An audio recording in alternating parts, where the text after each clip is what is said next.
பாகம் 11. கல்பனா ஆண்டி சொல்லிய ஒவ்வொரு வார்த்தைகளும் மின்மினிக்குள் சுழன்று கொண்டிருந்தன. இன்னைக்குதான் உனக்கும் ஆரியனுக்கும் ஃபர்ஸ்ட் நைட். ஒரு டீனேஜர் பொண்ணுக்கு இதெல்லாம் என்னன்னு நான் சொல்ல வேண்டி இருக்காது. ஆரியன் தம்பி வந்ததும் நீயும் ஆரியனும் இந்த விளக்கு வெளிச்சத்துல ட்ரெஸ் மாத்திக்கணும். இதே ரூம்ல தான் ஆரியன் தம்பியும் ட்ரெஸ் சேஞ்ச் பண்ணுவார். அதுதான் சடங்கு. மின்மினி, முக்கியமான விஷயம், ஆரியன் தம்பி வராம நீ தூங்க கூடாது. அதே போல காலையில வரைக்கும் இந்த குத்து விளக்கு மட்டும் அணையாம நீ பாத்துக்கணும். விளக்குகளை அணைத்து விட்டு குழல் விளக்கொன்றை மட்டும் எரிய விட்டாள். ஞாபகம் வச்சுக்கோ மினி, ஆரியன் தம்பி வர வரைக்கும் தூங்கிடாத. டிரெஸ் மாத்தாத, கொஞ்சம் பொறுத்துக்கோ, தம்பி இப்ப வந்துருவாரு என்று கல்பனா ஆண்டி பேச பேசத்தான் மின்மினிக்கு தனக்கு அடுத்து நடக்க போவது என்ன சடங்கு என்கிற புரிதல் கிடைத்தது. தான் எந்த மாதிரியான இடத்தில் நின்று கொண்டிருக்கிறோம் என்கிற எண்ணமே அவளுக்கு அவஸ்தையை கொடுத்தது. மின்மினி உண்மையில் அப்படியான ஒன்றை பற்றி யோசிக்கவே இல்லை. ஆச்சியிடம் திருமணத்திற்கு சம்மதம் என்று சொல்லி முடித்த 2வது நாளில் இந்த கல்யாணம் நடந்து முடிந்திருந்தது. சட் சட்டென நகை வாங்குதல், ஆடை வாங்குதல், சடங்கு, சம்பிரதாயம் என அடுத்தடுத்த விஷயங்கள் நடந்தபடியே இருந்தன. அதில் அவளும் பங்கெடுக்க வேண்டி வந்ததால் இப்படி ஒரு விஷயம் இருக்கும் என்பதையே அவள் மறந்திருந்தாள். இன்றைக்கு அது நடந்தாக வேண்டும் என்று ஆச்சி தீர்மானம் செய்திருக்கிறார். ஆனால் அதன் மற்ற விவரங்கள் எதையும் அவள் அறிந்திருக்கவில்லை. பார்த்த திரைப்படங்களில் கூட இதெல்லாம் வரும்போது அவளாகவே சேனலை மாற்றி விடுவாள். அதற்கு ஸ்ருதியிடம் திட்டும் வாங்குவாள். காரணம், இன்னொரு ஆணின் நெருக்கத்தை பற்றி யோசிக்கவோ வேடிக்கை பார்க்கவோ கூட அவளுக்கு தோன்றவில்லை. ஆரியன் தன்னை தொடுவது பற்றி நினைக்க கூட பயமாக இருந்தது. இதை எப்படி சமாளிக்கிறது என்று தீவிரமாக யோசித்தாள். ஆனால் அதே நேரம் இந்த சடங்கு நல்ல விதமாக நடந்தால் ஆச்சி இனி கவலை இல்லாமல் நிம்மதியாக இருப்பேன் என்று சொன்னதும் நினைவுக்கு வந்தது. மின்மினி ஒரு முடிவோடு ஆரியன் வரவிற்காக காத்திருக்க ஆரம்பித்தாள். இங்கே ஆரியன் ஐயா அருகில் உறங்கி எழுந்திருந்தான். தலை வலித்தது. மணி பார்த்தான். இரவு 10 மணி. இந்நேரம் பாரில் இருந்திருக்க வேண்டியது. அவனுடைய வழக்கமான நாட்கள் போல அன்றைக்கு பாருக்கு போக முடியாததால் ஆரியனுக்கு கோபம் வந்தது. அவன் அணிந்திருந்த ஆடைகள் வேறு அவன் எரிச்சலை அதிகப்படுத்திக் கொண்டிருந்தன. ஆச்சி இன்னும் என் அறையில் என்ன செய்கிறார் என்கிற கேள்வியோடு அங்கிருந்து எழுந்த ஆரியனை சித்தார்த்த மடக்கி வெளியே தோட்டத்திற்கு அழைத்து போனான். சித், சரியான டைமுக்கு தான் வந்திருக்க. இரு, டிரெஸ் சேஞ்ச் பண்ணிட்டு வந்துடுறேன். தலை வலிக்குது, அப்படியே பாருக்கு போலாம் என்று ஆரியன் சொன்னான். என்னது, பாருக்கா? ஆரியா, இன்னைக்கு உனக்கு ரொம்ப முக்கியமான நாள். இன்னைக்கும் சரக்கடிக்க போனுன்ற? வேணாண்டா, நீ கனவுல கூட யோசிச்சு பார்க்காத ஒரு வாழ்க்கை உன் கையில கிடைச்சிருக்கு, தவற விட்டுறாத என்றான் சித்தார்த். மேலும் பேச்சை தொடர்ந்த சித்தார்த், உனக்கு என்ன யோசனை? ஏன் தலைவலிக்குது? இதெல்லாம் எனக்கு தெரியாதுன்னு நினைக்கிறியா ஆரியன்? நட்சத்திரா பத்தி தானே யோசிக்கிற என்று கேட்டான். அந்த பெயரை கேட்டதும் ஆரியனின் முகம் மேலும் இறுகியது. கோபத்தில் கண்கள் அங்குமிங்குமாக அலைந்தது. விரல்கள் உள்ளங்கைகளை அழுத்தி பிடிக்க கோபத்தை கட்டுப்படுத்தியவாறு, சும்மா இரு சித்தார்த், என்கிட்ட அந்த பேரை சொல்லாத என்றான் ஆரியன். சித்தார்த்திற்கும் கோபம் வந்தது. நான் ஏன் சும்மா இருக்கணும் ஆரியன்? நான் பேச வேண்டிய நேரம் வந்தாச்சு. உனக்கும் நட்சத்திராவுக்கும் நடுவுல என்ன மாதிரியான உறவு? என்கிட்ட நீ இப்ப சொல்லியே ஆகணும். கொஞ்ச நேரத்துக்கு முன்னாடி நீ கட்டின தாலிய தலை குனிஞ்சு வாங்கிக்கிட்ட மின்மினிக்கு உன் வாழ்க்கையில இடம் இருக்கா இல்லையா? சொல்லு என்று ஆவேசமான குரலில் சித்தார்த் கிட்டத்தட்ட கத்திக் கொண்டிருந்தான். இங்கே மின்மினி ஆரியன் அறையில் அவனுக்காக காத்திருந்தாள். ஆச்சியும் கல்பனா ஆண்டியும் சொன்னபடி அவள் அந்த கல்யாண புடவையை மாற்றவில்லை. அங்கிருந்த ஆளுயர குத்துவிளக்கு அதற்கான அலங்காரங்களுடன் அவளையே பார்த்து கொண்டிருந்தது. அறையில் விளக்குகள் எரியவில்லை. ஒரே ஒரு நைட் லாம்ப் மென்மையான மஞ்சளை அந்த அறை முழுவதும் பூசியிருந்தது. மிகுந்த பதட்டத்துடன் இருந்த மின்மினி அன்றைக்கு தான் கண்ட அந்த கனவு பற்றி யோசித்தாள். கனவில் அந்த பெரிய உயரமான ஆள் மின்மினியை ஒரே எட்டில் தாவிப்பிடிக்க அவன் வலிமைக்குள் அகப்பட்ட மின்மினி தவித்து போனாள். கிரில்கள் நிரம்பிய ஜன்னல் வழி வெளியே தெருவில் செல்லும் ஆட்களை உதவிக்கு அழைக்க எண்ணி வெளியே தெருவை பார்க்க அந்த தெருவே அன்றைக்கு காலியாக இருந்தது. என்ன விடு பிளீஸ், என்ன விட்டுரு பிளீஸ் என்று கெஞ்சினாள் மின்மினி. அவன் உயரத்திற்கும் உடம்பிற்கும் முன்னே மின்மினி சிறு பொம்மை போல தோற்றமளித்தாள். மின்மினி பேசுவதை கேட்காமல் அவளை கைகளால் ஏந்திக் கொண்ட அந்த ஆள் முன்பே அங்கு வந்து பழகியவன் போல அவள் அறைக்கு அவளை கொண்டு போனான். மின்மினியால் திமிரக்கூட முடியவில்லை. அதே வேகத்தில் அவளை கட்டிலில் கிடத்தினான். அவன் பிடியிலிருந்து கிடைத்த லேசான இடைவெளியில் அதிலிருந்து நழுவி கட்டிலின் அடுத்த முனைக்கு சென்று அங்கே நின்று கொண்டாள் மின்மினி. அவனுடைய அந்த கூர்மையான கண்கள் கோபத்தில் மேலும் சிவந்தது. ஒரு வார்த்தை கூட அவன் பேசவில்லை. கட்டிலின் ஒரு முனையில் அவளும் அதற்கு எதிர்முனையில் அவனும் நின்று கொண்டிருந்தார்கள். மின்மினியின் இதயம் வேகமாக துடிக்க உடல் மொத்தமும் நடுங்கியது. அங்கிருந்து தப்பிக்க வழி தேடினாள். அறையின் வாசல் அருகே இருந்த கட்டில் முனையில் அவன் நின்று கொண்டிருந்தான். அவனை தாண்டித்தான் அவளால் வெளியே ஓட முடியும். இருவருக்கும் மூச்சு வாங்கிக் கொண்டிருந்தது. வேறு வழியில்லை. சாய்பாபா, என்னை இவங்கிட்ட இருந்து எப்படியாவது காப்பாத்திடுங்க என்று மின்மினி மனதிற்குள் வேண்டியபடி அவன் எதிர்பார்க்காத நேரத்தில் அவனை தாண்டி ஓட முயற்சிக்க அவனோ அவளை அழகாக தனக்குள் இழுத்து சேர்த்து கொண்டான். அவனுடைய அந்த பெரிய உருவம் அவளை மொத்தமாக மூடிக்கொள்ள அவளை ஒரு கையால் பற்றியபடி அறையின் கதவை மூடினான். மூடிய கதவோடு சேர்த்து மின்மினியை நிற்க வைத்தவன் ஒரு கையால் மின்மினியின் கைகளை பிடித்தபடி மறு கையால் அவள் தாடையை உயர்த்தி பிடித்தான். என்ன ஏதோ செஞ்சிடாத, விட்டுடு பிளீஸ், விட்டுடு என்கிற மின்மினியின் குரலை அவன் நிறுத்தவே விரும்பவில்லை. அவள் அப்படி கெஞ்சுவதையே வேடிக்கை பார்த்து கொண்டிருந்தான். அவன் கண்களை அவ்வளவு அருகே பார்க்க முடியாமல் பயத்தில் கண்களை இறுக மூடிக்கொண்டாள் மின்மினி. கெஞ்சிக் கொண்டிருந்த அந்த ரோஜா நிற இதழ்களை அவனுடைய இதழ்களால் மூடினான். அனுமதி இல்லாமல் அவன் முத்தமிட ஆரம்பித்தான். அன்றைக்கு அந்த கனவு முடிந்த பின்னும் கூட அவனுடைய ஒவ்வொரு முத்தங்களையும் மின்மினியால் உணர முடிந்திருந்தது. அந்த கனவை பற்றி யோசித்துக் கொண்டிருந்த மின்மினி தன்னையும் அறியாமல் பதறி தன் இதழ்களை விரல்களால் பற்றி கொண்டாள். அவளை அறியாமல் அந்த முத்தத்தின் அழுத்தத்தை நினைவுகளால் உணர்ந்தபடி அமைதியாக இருந்த அவள் உடல் முழுவதும் அவளை அறியாமல் சிலிர்ப்பொன்று பரவியது. அவளுடைய அடிவயிற்றில் இனம் புரியாத பயம் கவ்வியது. நரம்புகள் எல்லாம் பயத்தில் சுருண்டன. அந்த அறையின் மெல்லிய இருள் அவள் பயத்தை மேலும் அதிகரித்தது. கனவில் வந்தது போலவே உதவிக்கு கூப்பிட்டால் கூட யாரும் வர முடியாத இடத்தில் அவள் இருப்பதை உணர்ந்தாள். நாற்காலி மீது அமர்ந்திருந்தவள் கால்களை மடக்கி மெல்ல முழங்கால்களுக்குள் முகத்தை புதைத்துக் கொண்டாள். உனக்கு ஒண்ணாகாம நான் பாத்துக்கிறேன், நீ தைரியமா இரு. உள்ளுக்குள் எங்கிருந்தோ கண்மணியின் குரல் கேட்டது. அவளின் ட்வின் சிஸ்டரான இறந்து போன கண்மணியின் ஞாபகங்களால் கண்கள் மீண்டும் நீரை சொரிய நாற்காலிக்குள் மேலும் முடங்கினாள் மின்மினி. உனக்கு பதிலா நான் போயிருக்கணும் கண்மணி. நீ இந்த விஷயத்த அழகா ஹேண்டில் பண்ணிருப்ப. கல்யாணம் நடக்காம பாத்திருப்ப. நான் கொஞ்சம் அவசரப்பட்டுட்டேன். செஞ்ச உதவிக்கு பதிலா இந்த கல்யாணத்தை பண்ணிக்கணும்னு ஆச்சி கேட்ட உடனே சரின்னு சொல்லிட்டேன். ஆனா என்னால இதெல்லாம் தாங்கிக்க முடியுமான்னு தெரியல என்று அலங்கரிக்கப்பட்ட அந்த அறைக்குள் தனக்குள்ளாக புலம்பினாள் மின்மினி. அதே வேளையில் அவளுக்கு என் வாழ்க்கையில என்னைக்குமே இடம் இல்ல. கீழே தோட்டத்தில் ஆரியன் சித்தார்த்திடம் பதிலுக்கு கத்திக் கொண்டிருந்தான். சித்தார்த், பிளீஸ் கத்தாதடா என்று அடக்கினான். நீ நினைக்கிற மாதிரி இவ ஒன்னும் என் வாழ்க்கைய பலப்படுத்த வரல. இவ என் வாழ்க்கையில என்னோட சரிபாதியா இருப்பாங்கிறதுக்காக யாரும் கொண்டு வந்து சேர்க்கவும் இல்ல. இவளவைதான் வலுக்கட்டாயமா என் வாழ்க்கையில நுழைஞ்சிருக்கா. அவளுக்கு தேவை என்கிட்ட இருக்கிற பணம் தான். பேசிக்கொண்டிருந்த ஆரியனை இடைமறித்த சித்தார்த், டே, அவ ரொம்ப சின்ன பொண்ணுடா. அவளுக்கு எதுவுமே தெரியல. நீ சொல்ற மாதிரி அவ எந்த கணக்கும் போட்டுக்கிட்டு இந்த வீட்டுக்குள்ள நுழைஞ்ச மாதிரி எனக்கு தெரியல. மின்மினி பத்தி நீ இப்படி நினைக்கிறது தப்பு. அவளை செலக்ட் பண்ணினது ஆச்சி. ஆச்சி எப்படிடா உனக்கு கெடுதல் செய்வாங்க என்று சித்தார்த் ஆரியனை சமாதானம் செய்ய ஆரம்பித்தான். சும்மா இரு சித்தார்த், இப்ப எங்கூட பாருக்கு வரப்போறியா இல்லையா என்று ஆரியன் கேட்க, அதே நேரம் ஐயா அவர்களை பார்த்தபடி அங்கே வந்து கொண்டிருந்தார். ஆரியன், இன்னும் இங்க நின்னு என்ன பண்ணிட்டு இருக்க? ஒரு ரூம் ரெடி ஆயிடுச்சு. சித்தார்த், ஆரியனுக்கு கல்யாணம் ஆயிடுச்சுங்கிற ஞாபகம் இருக்கா இல்லையா? நேத்து மாதிரி இன்னைக்கும் அவனை எங்காவது கூப்பிட்டு போயிடாத என்று சித்தார்த்தை கடிந்து கொள்வது போல ஆரியனுக்கு தகவல் சொன்னார் ஐயா. சித்தார்த் பேசாமல் நிற்க, ஆரியன், இன்னுமா இந்த கல்யாண வேஷ்டி சட்டையோட இருக்க? போய் முதல்ல ட்ரெஸ் மாத்து என்று ஐயா ஆரியனை அவன் அறைக்கு போக நிர்பந்தித்தார். ஆரியனுக்கும் அந்த ஆடை பெரிய எரிச்சலை கொடுத்து கொண்டிருந்தது. சித்தார்த், அவனை ரூமுக்கு அனுப்பிட்டு நீ கொஞ்சம் என் ரூமுக்கு வா, கொஞ்சம் செலவு கணக்கு பார்க்கணும் என்றார் ஐயா.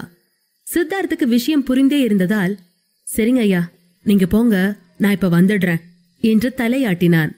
ஐயா போனதும் ஆரியன் கோபமாக சித்தார்த்தை பார்த்து, எல்லாம் ஒன்னால வந்தது என்று மீண்டும் ஆரம்பித்தான். சித்தார்த், ஆரியன், நிதானமா யோசி. அந்த மின்மினி ரொம்ப சின்ன பொண்ணு. போன வாரம் தான் யூஜி கம்ப்ளீட் பண்ணிருக்கா. இவ்ளோ சின்ன பொண்ண உனக்கு ஏன் கட்டி வச்சிருக்காங்க? ஏதாவது காரணம் இருக்கும் ஆரியன். ஆச்சி யோசிச்சா அது சரியாதான் இருக்கும். அந்த யாரும் இல்லாத அப்பாவி பொண்ணுக்கு எந்த கெடுதலும் பண்ணிடாத. அத சொல்லதான் நான் இங்க வந்தேன் என்றான். ஆரியனுக்கு பாருக்கு போக முடியாத இயலாமையும் கோபமும் அதிகரித்துக் கொண்டே போனது. சித்தார்த் சொன்னதை அவன் முழுதாக உள்வாங்கவில்லை. ஆனால் சித்தார்த் சொன்னதில் ஒரு பதட்டம் இருந்ததையும் கவனித்துக் கொண்டிருந்தான். அவனுக்கு இப்போது தான் என்ன செய்ய வேண்டும் என்பது புரிந்தது போல இருந்தது. கோபம் தனியாமல் சித்தார்த்தை பார்த்தவன், நான் என்னடா அவளுக்கு கெடுதல் பண்ணிட போறேன்? அவ என் வைஃப். என்ன சந்தோஷமா வச்சுக்க வேண்டியது அவளோட பொறுப்பு தானே? தலையை உலுக்கிக் கொண்டே கேட்ட ஆரியன் கொஞ்சம் சீரியஸாக பேச ஆரம்பித்தான். இனிமே நான் எப்பெல்லாம் சந்தோஷமா இருப்பேன்னு உனக்கு தெரியுமா சித்? உனக்கு தெரியாது. ஏன்னா எனக்கே இப்பதான் அது தெரியும் என்ற ஆரியன் மேலும் தொடர்ந்தான். அவ அழும்போதெல்லாம் நான் சிரிப்பேன்டா. அவ சோகமா இருக்கும்போதுதான் நான் சந்தோஷமா இருப்பேன். கேவலம் பணத்துக்காக இந்த டிராமா கல்யாணத்துக்கு சம்மதிச்சவள நான் நிம்மதியா இருக்க விட மாட்டேன். கோபத்தில் ஆரியன் பேச பேச சித்தார்த் திகைத்து போனான். ஆர்யா, கொஞ்சம் நிதானமா இரு. காலையிலிருந்து நீ மென்டலி பிஸியா இருந்துட்ட. ஆச்சி ஐயா திருப்திக்காக உன்னை நீயே கட்டாயப்படுத்தி நிறைய சடங்கு சம்பிரதாயம்னு செஞ்சிருக்க.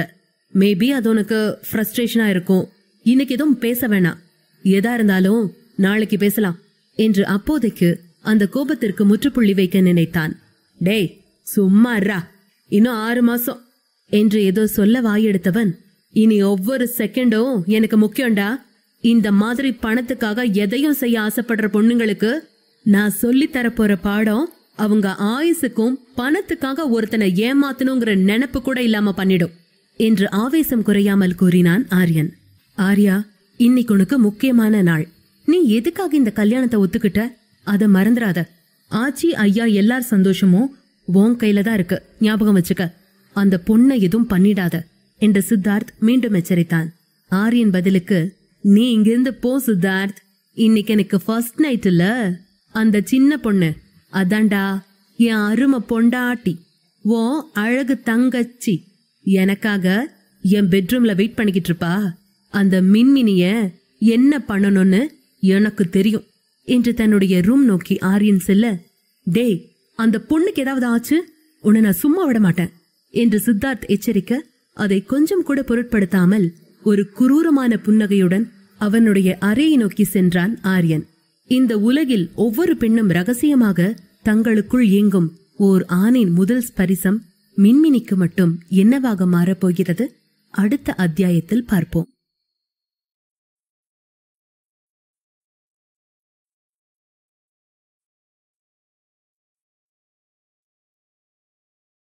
பாகம் 12.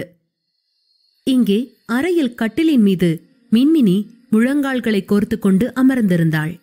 எவ்வளவு முயற்சி செய்தும் அவளால் தூக்கத்தை கட்டுப்படுத்த முடியவில்லை. கண்கள் சிறுக முழங்கால்களுக்குள் புதைய போனவளை ஒரு சத்தம் தடுத்து நிறுத்தியது. அறையின் கதவை திறந்து கொண்டு ஆரியன் உள்ளே வந்து கொண்டிருந்தான்.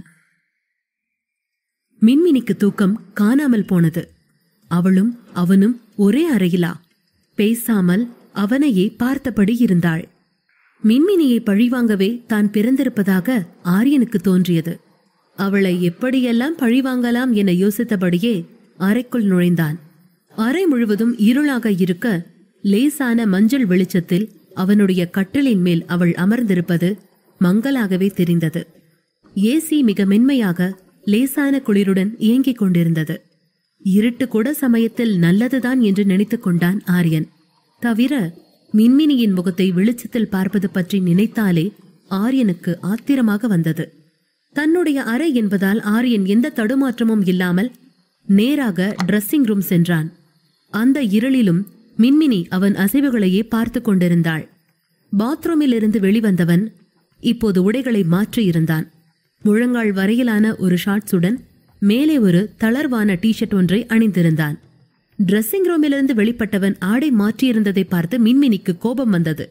அங்கே மின்மினி இருப்பதை கண்டு கொள்ளாதவன் போல அந்த அறையில் எதையோ தேடிக் கொண்டிருந்தான் ஆரியன். இங்கிருந்த சோஃபா எங்க என்று தனக்குத்தானே பேசிக்கொண்ட ஆரியன், ஓ இதுக்குதான் ஆச்சு நம்மள ஐயா ரூம்ல இருக்க சொல்லிருக்காங்க போல என்று அதற்கான விடையையும் கண்டுபிடித்து கொண்டான். இந்த ஆச்சி இருக்காங்களே என்று பல்லை கடித்துக்கொண்டே, இப்ப வேற வழியே இல்ல, அந்த கட்டல தான் படுத்தாகணும் என்று மனதிற்குள் சொல்லிக் கொண்டான். அந்த அறையில் நிறைந்திருந்த பூக்களின் வாசம், அலங்காரம் என எதை பற்றியும் கவலைப்படாமல் அவனுடைய படுக்கை அருகே வந்தவன் மின்மினியை பார்க்காமல் அந்த பக்கமாக திரும்பி படுத்துக் கொண்டான். காலையில் இருந்தே தன்னை இன்சல்ட் செய்து கொண்டிருந்த ஆரியன் மீது மின்மினிக்கு இருந்த கோபம் மேலும் அதிகமானது. அங்கிருந்து அவளை கவனிக்காமல், சுற்றியுள்ள எதையும் பார்க்காமல் நேராக அவன் பாட்டுக்கு போய் டிரெஸ்ஸை மாற்றிக்கொண்டு வந்துவிட்டது அவளுக்குள் அதுவரை மூடி வைத்திருந்த இயலாமையை கிளறியது. ஹலோ, இங்க நான் இருக்கிறது உங்க கண்ணுக்கு தெரியலையா? மின்மினி கோபமாக கேட்டாள். அந்த கல்யாண புடவை அவளையும் எரிச்சலுக்குள்ளாக்கி இருந்தது. தன்னை காப்பாற்றிய ஆட்சிக்காக அவள் எல்லாவற்றையும் பொறுத்து கொள்ள வேண்டி வந்தது. ஆரியனிடம் கேட்டபடி கட்டிலில் இருந்து இறங்கியவள் கல்பனா ஆண்டி சொன்னபடி அந்த குற்றுவிளக்கை ஏற்றி வைத்தாள். அந்த அறை முன்னை விட இன்னும் கொஞ்சம் அதிக வெளிச்சத்தோடு பிரகாசித்தது. அந்த விளக்கின் வெளிச்சத்தில் மின்மினியின் முகம் மேலும் பொலிவாக தெரிந்தது. மின்மினியின் கோபம் படுத்திருந்த ஆரியனை எழுந்திருக்க வைத்தது. இப்ப எதுக்கு கத்துற என்று மின்மினியிடம் கேட்டான் ஆரியன். உங்களுக்கு யாருமே எதுவுமே சொல்லித் தரலையா என்று கேட்ட மின்மினியை கேள்விக்குறியோடு ஆரியன் பார்த்தான். அது சரி, யாராவது சொன்னா கூட அதை கேட்கிற ஆள் நீங்க இல்லல்ல என்று மிக சாதாரணமாகவே அவனை நோக்கி தன்னுடைய முதல் அம்பை வீசினாள் மின்மினி. எவ்வளவு சுயநலமான ஆளா நீங்க இருந்திருந்தா இப்படி வந்த உடனே ட்ரெஸ் மாத்த போயிருப்பீங்க. நானும் உங்களை மாதிரி தானே காலையில இருந்து இந்த புடவையோட கஷ்டப்படுறேன்ல. என்னை பத்தி கொஞ்சமாச்சும் யோசிச்சீங்களா? இப்ப கல்பனா ஆண்டி கேட்டா நான் என்ன பதில் சொல்றது என்று மின்மினி பேசிய போது நிஜமாகவே ஆரியன் குழம்பி போனான். என்ன ட்ரெஸ்? கல்பனா ஆண்டி என்ன கேட்பாங்க? ஆரியன் அதே கோபத்துடன் இவளிடம் பேசினான். இன்னலிருந்து நீங்க என் புருஷன். இன்னலிருந்து சில விஷயங்களை நாம 2 பேரும் சேர்ந்துதான் பண்ணணும்னு பெரியவங்க சொல்லிட்டு போனாங்க. ஆனா நீங்க என்னடான்னா என்று பேசிக்கொண்டே கட்டலின் ஓரத்தில் இருந்த புடவையை எடுத்த மின்மினி, அது சரி, என் பேர் என்னன்னு கூட தெரியாமத்தான் இந்த கல்யாணத்தை பண்ணிருக்கீங்க. உங்களுக்கு எப்படி இதெல்லாம் தெரிஞ்சிருக்கோம் என்றவள் ஏதோ யோசித்து புடவையை தன் மேலே போட்டுக்கொண்டபடி, நீங்களே ட்ரெஸ்ஸிங் ரூம்ல போய் ட்ரெஸ் மாத்தின அப்புறம் நான் மட்டும் இதுக்கு இங்கே ட்ரெஸ் மாத்தணும்? காலையில ஆண்டி கேக்குறப்போ நடந்தது சொல்லிக்கிறேன். கொஞ்சம் இந்த விளக்க மட்டும் அணையாம பாத்துக்கங்க. நான் போய் ட்ரெஸ் மாத்திட்டு வந்துடுறேன் என்று பாத்ரூமை நோக்கி நடந்தாள் மின்மினி. மின்மினி ஆரியனை இப்போதுதான் முதலில் வெகு அருகில் பார்க்கிறாள். அவனோடு தான் இப்போது முதலில் பேசுகிறோம் என்கிற நினைப்பே மின்மினிக்கு இல்லை.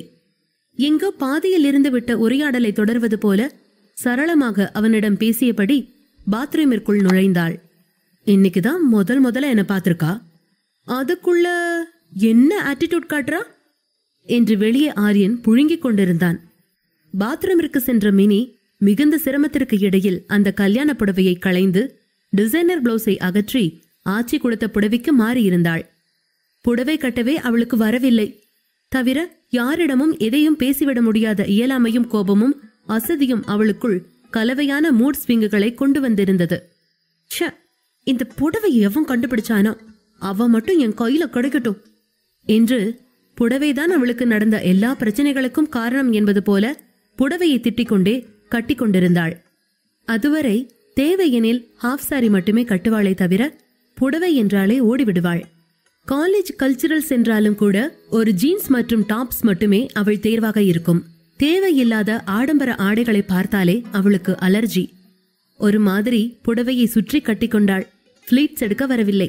காலையில் புடவை கட்டிவிட்ட பெண்கள் செய்ததை மீண்டும் மீண்டும் யோசித்து பார்த்து அதுபடி செய்ய புடவை கொஞ்சம் அவள் உடலுக்குள் பொறிந்து கொண்டது. ஒரு வழியாக பாத்ரூமிலிருந்து வெளிப்பட்டாள். பாத்ரூமிலிருந்து வெளியே வந்தவளை கூர்மையாக பார்த்த ஆரியன், யார் நீ? எங்க வந்து யார் அதிகாரம் பண்ற என்று அவளை பற்றி மனதிற்குள் நினைத்து கொண்டாலும் அவனால் வார்த்தைகளை வெளிவிட முடியவில்லை. மிதமான இருளில் தனக்கு வெகு அருகே தெரிந்த அவள் இளமையின் மினுமினுப்பும் அவர்களுக்கு தரப்பட்டிருந்த தனிமையும் அவனை தொந்தரவு செய்தது.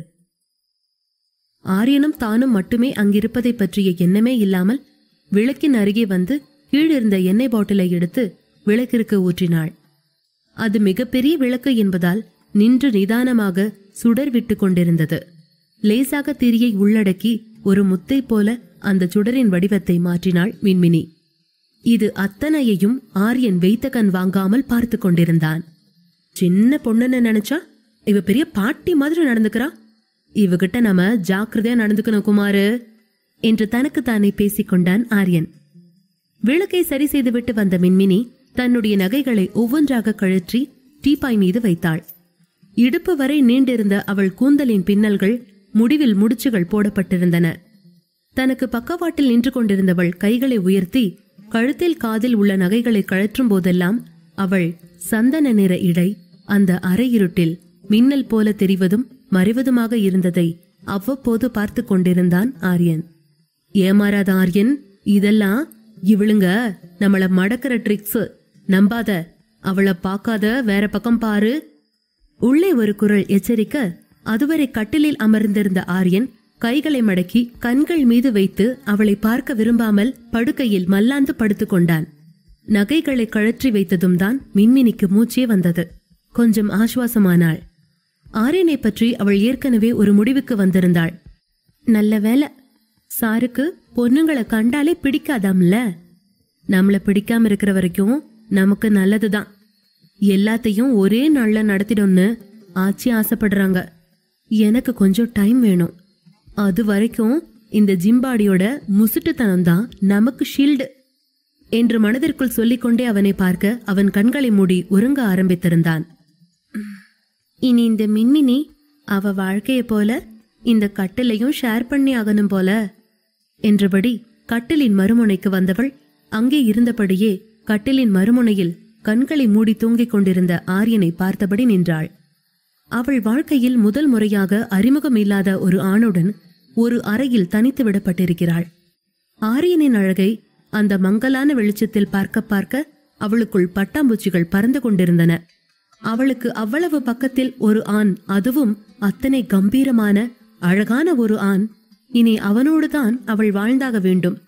நினைக்க நினைக்க மின்மினிக்குள் ஏதேதோ செய்தது.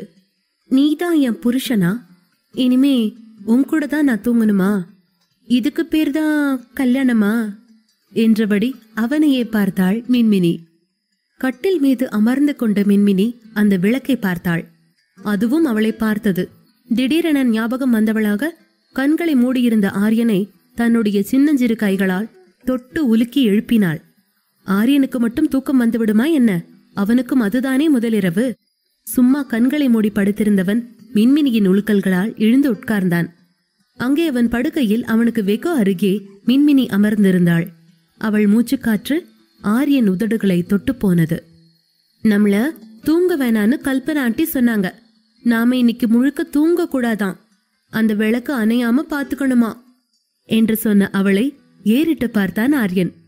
இவள டெரர் பீஸ் நினைச்சா சித்தார்த்து சொன்ன மாதிரி உண்மைக்கும் இவ சரியான பேக்கு போலையே என்று ஆரியன் மனதிற்குள் நினைத்து கொண்டே, இப்போ உனக்கு என்னதான் வேணும் என்று சலிப்பாக கேட்டான்.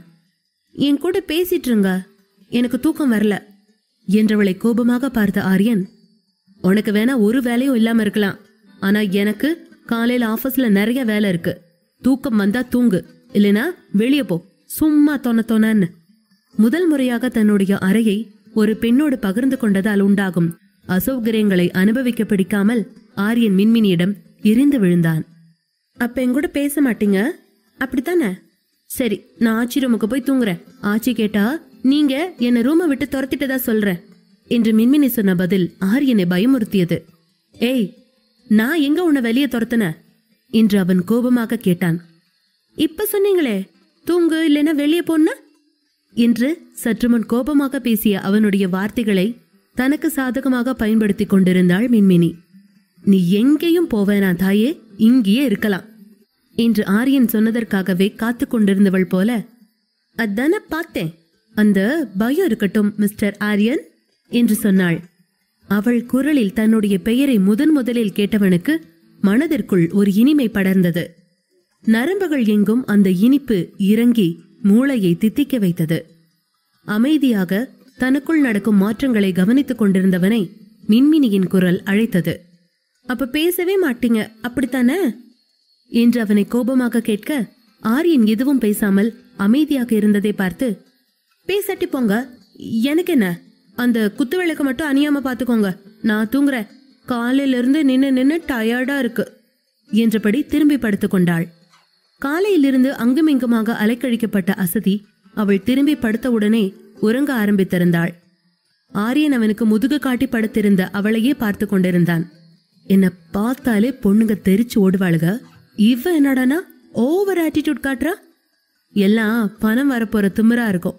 இப்ப இவளை என்ன பண்ணலாம், என்ன பண்ணி அழ வைக்கலாம்? ஆரியன் யோசித்துக் கொண்டிருந்த அதே நேரம் அவள் மேலும் குறுகி படுத்துக் கொண்டாள். இப்போது அவளுடைய புடவை நெகிழ அவளுடைய முதுகு பளீரென மின்னியது.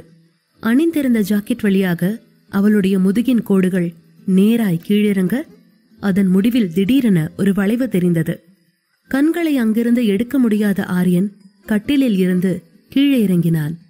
உண்மையாவே இவ தூங்குறாளா இல்ல என்ன மயக்க டிராமா பண்றாளா என்றபடி ஆரியன் அவள் படுத்திருந்த பக்கம் சென்று அவள் அருகே குனிந்து பார்த்தான். மின்மினி முகத்திற்கு நேரே அவன் குனியும் போது மின்மினி அனிச்சையாக திரும்ப அவள் முகம் இவனுக்கு வெகு அருகே இருந்தது. அனிச்சையாக அவள் இதழ் அருகே இவன் இதழ்கள் நெருங்க ஒரு நொடிதான் சட்டென விலகி அங்கிருந்து வேகமாக நகர்ந்து போனான். இது எதையும் அறியாத மின்மினி முழுமையாக தூங்கியிருந்தாள். இப்போது ஆரியனின் தூக்கம் முற்றிலுமாக கலைந்து போக எரிந்து கொண்டிருந்த குத்து விளக்கை தாண்டி பால்கனிக்கு போனான். சிகரெட்டை பத்த வைத்து ஆழமாக உள்ளே இழுத்து வெளியே புகையை விட்டபடி தன்னுடைய உணர்வுகளின் பதட்டத்தை கொஞ்சம் கொஞ்சமாக தணித்துக் கொண்டிருந்தான். 4-5 சிகரெட்டுகளை புகைத்து முடித்த பின்னரே அவனால் முழு நிதானத்திற்கு வர முடிந்தது. யார் நீ? ஏன் ரூம்ல, ஏன் பெட்ல நான் இல்லாம சொகமா தூங்குற? உன்ன என்ன செய்யறேன் பாரு என்று மனதிற்குள் இருந்த மிருகத்தை எழுப்பியபடி புயல் போல அறைக்குள் நுழைய அங்கே மின்மினி இருந்த விதம் பார்த்து தன்னையும் அறியாமல் வாயடைத்து போய் நின்றான் ஆரியன். ஆரியன் ஆச்சரியப்படும் அளவிற்கு அப்படி என்ன மின்மினி செய்து கொண்டிருந்தாள்? மின்மினிக்கு அடுத்து என்ன நடக்கப் போகும்? 13. பால்கனியில் சிகரெட்டை புகைத்து முடித்த ஆரியன் இன்னைக்கு நான் அவளான்னு பாத்திரலாம் என்று வேகமாக அறைக்குள் நுழைய அங்கே மின்மினி அவள் அருகே சில தலையணைகள் சிதறி கிடக்க அதில் ஒன்றை மட்டும் இறுக பிடித்தபடி உறங்கிக் கொண்டிருந்தாள். அந்த கிங் சைஸ் கட்டிலின் இடதுபுறமாக உருக்களித்து படுத்திருந்தவளின் முழங்கால்களுக்கு நடுவே ஒரு தலையணை இருந்தது. அதே நேரம் மீதமுள்ள தலையணைகள் எல்லாம் ஆரியன் பக்கம் வைக்கப்பட்டிருந்தது. ஆரியனுக்கு படுக்க இடமில்லை என்பது போல அவை அங்கே வைக்கப்பட்டிருப்பதாக ஆரியன் உணர்ந்தான். ஏற்கனவே ஆத்திரத்தில் இருந்த ஆரியன் அவளை வெறியோடு பார்த்தபடி அவள் அருகே வந்தான். அவனுடைய பக்கம் வைக்கப்பட்டிருந்த தலையணைகளை எல்லாம் அவள் பக்கம் நகர்த்திவிட்டு, உனக்கு அவ்வளோ சொகுசா தூங்கணுமா, அதுவும் ஏன் கட்டில்ல என்று கேட்டபடி அவள் அணைத்திருந்த தலையணை, கால்களில் இருந்த தலையணை அனைத்தையும் பாங்காக உருவினான். பின்னர் எதையோ ஜெயித்துவிட்ட வெற்றி களிப்பில் அவன் இடத்தில் சௌகரியமாக படுத்துக் கொண்டான். இனி மின்மினி திரும்பி கூட படுக்க முடியாதது போல அவன் அவைகளை அவள் பக்கம் தள்ளிவிட்டிருந்தான்.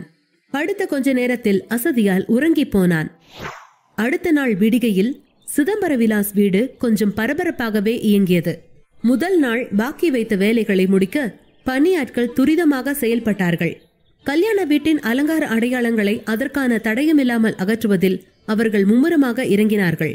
அதே நேரம் காலை 7 மணிக்கு தன் அறையிலிருந்து வெளிவந்த ஆச்சி கல்பனாவை அழைத்தார். கல்பனா, சீக்கிரம் பொண்ணு மாப்பிள்ள ரூமுக்கு போய் மின்மினியை எழுப்பி கூப்பிட்டு வா. இன்னலிருந்து அவ சமையல் பொறுப்பை ஸ்டார்ட் பண்ணணும் என்றார். சமையல் பொறுப்பை ஒருவர் கையிலிருந்து வரும் மருமகள் கையில் மாற்றிவிடுவது என்பது ஒரு சம்பிரதாய சடங்கு மட்டுமே. பெண்ணுக்கு தங்களுடைய வழக்கப்படி சமைக்க கற்றுக் கொடுக்க வேண்டியே இதனை நடத்தினார்கள். இந்த ஒரு நாள் மட்டுமே மின்மினிக்கு சமையல் அறையில் வேலை இருக்கும். மற்றபடி மீத சமையல் வேலைகளை கவனிக்க ஆள் இருக்கிறார்கள். அதன் பின் ஆச்சி கல்பனாவை அவர் அறைக்கு அழைத்து ஒரு புடவை மற்றும் மின்மினி அணியும்படியான ஒரு ரெடிமேட் பிளவுஸை கொடுத்தார். இத மின்மினிட்ட கொடுத்து கட்டிட்டு வர சொல்லு என்றார் ஆச்சி. கல்பனாவோ, ஆச்சி இது உமையாமா புடவை தானே என்றார். ஆமா கல்பனா, உமையாளோடது தான். ஆரியன் அப்படியே மெய்யப்பனை உரிச்சு வச்சிருக்கான். இனிமே மின்மினி ரூபத்துல நான் உமையாள பார்க்கணும் என்று பெருமூச்சு விட்டார். அதன் பின், லேட் ஆகுது, நீ போயிட்டு மின்மினிய ரெடி ஆயிட்டு கீழே வர சொல்லு. நான் போய் சமைக்க வேண்டியதை ரெடி பண்றேன் என்றபடி ஆச்சி அங்கிருந்து சமையல் அறைக்கு போனார். கல்பனா புது மணமக்கள் அறையை நோக்கி போனார். இங்கே இரவெங்கும் சரியாக தூங்காததால் மின்மினியும் ஆரியனும் ஒருவருக்கொருவர் முதுகு காட்டி தூங்கிக் கொண்டிருந்தனர். யாரோ அரை கதவை தட்டும் சத்தம் கேட்டது. மின்மினிக்கு லேசாய் தூக்கம் கலைந்தாலும் அதிலிருந்து எழுந்து கொள்ள பிடிக்காமல் படுத்தே இருந்தாள். அது அவளுடைய வீடு என்கிற எண்ணமே மேலோங்கி இருந்ததும் ஒரு காரணம். தூக்கத்தில் கண்களை திறக்காமல், சுந்தரிக்கா, எதுக்கு இப்ப கதவை தட்டுறீங்க? இன்னும் கொஞ்ச நேரம் தூங்கிக்கிறேனே ப்ளீஸ் என்று சினுங்கினாள். இன்னும் கதவுகள் தட்டப்பட்டபடியே இருக்க மின்மினிக்கு தான் ஆச்சி வீட்டில் இருப்பதும் அதுவும் தற்போது ஆரியன் அறையில் இருப்பதும் ஞாபகம் வரவே அவசர அவசரமாக எழுந்தாள்.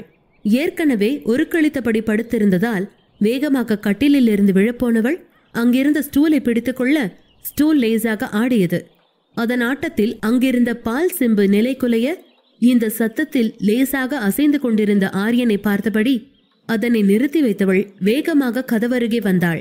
கதவருகே வந்து உடைகளை சரி செய்தபடி கலைந்த தலையோடு கதவை திறந்தாள். கல்பனா அவளை முழுதாக பார்த்தபடி உள்ளே எட்டி பார்த்தார். ஆரியன் போர்வைக்குள் உறங்கிக் கொண்டிருக்க குத்துவிளக்கு இருந்த திசையை நோக்கினார். நல்ல வேளையாக குத்துவிளக்கு நின்று எரிந்து கொண்டிருந்தது. தங்களுடைய சம்பிரதாயங்களை மின்மினி மதிக்கிறாள் என்றதும் கல்பனாவிற்கு சந்தோஷம் வந்தது. ஆச்சியிடம் இதை பற்றி சொல்ல வேண்டும் என்று மனதிற்குள் நினைத்து கொண்டாள். மினிக்குட்டி, ஆச்சி இத உங்ககிட்ட கொடுக்க சொன்னாங்க. இன்னைக்கும் ஒரு ஃபார்மல் சடங்கு ஒன்று இருக்கு என்றபடி ஒரு புடவையை அவள் கைகளில் வைத்தார் கல்பனா.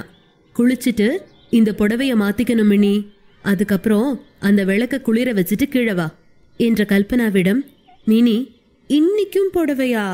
எப்பதான் நான் லெஹங்கா போடுறது என்று சினுங்க, கொஞ்ச நேரம் கட்டினா போதும் மினி, அப்புறம் உனக்கு பிடிச்ச ட்ரெஸ் மாத்திக்கலாம். நான் விஜய உன் ட்ரெஸ் எல்லாம் எடுத்துட்டு வந்து தர சொல்றேன் என்று கல்பனா ஆண்டி சொல்லிக் கொண்டிருக்கும் போதே ஆரியனின் குரல் கேட்டது.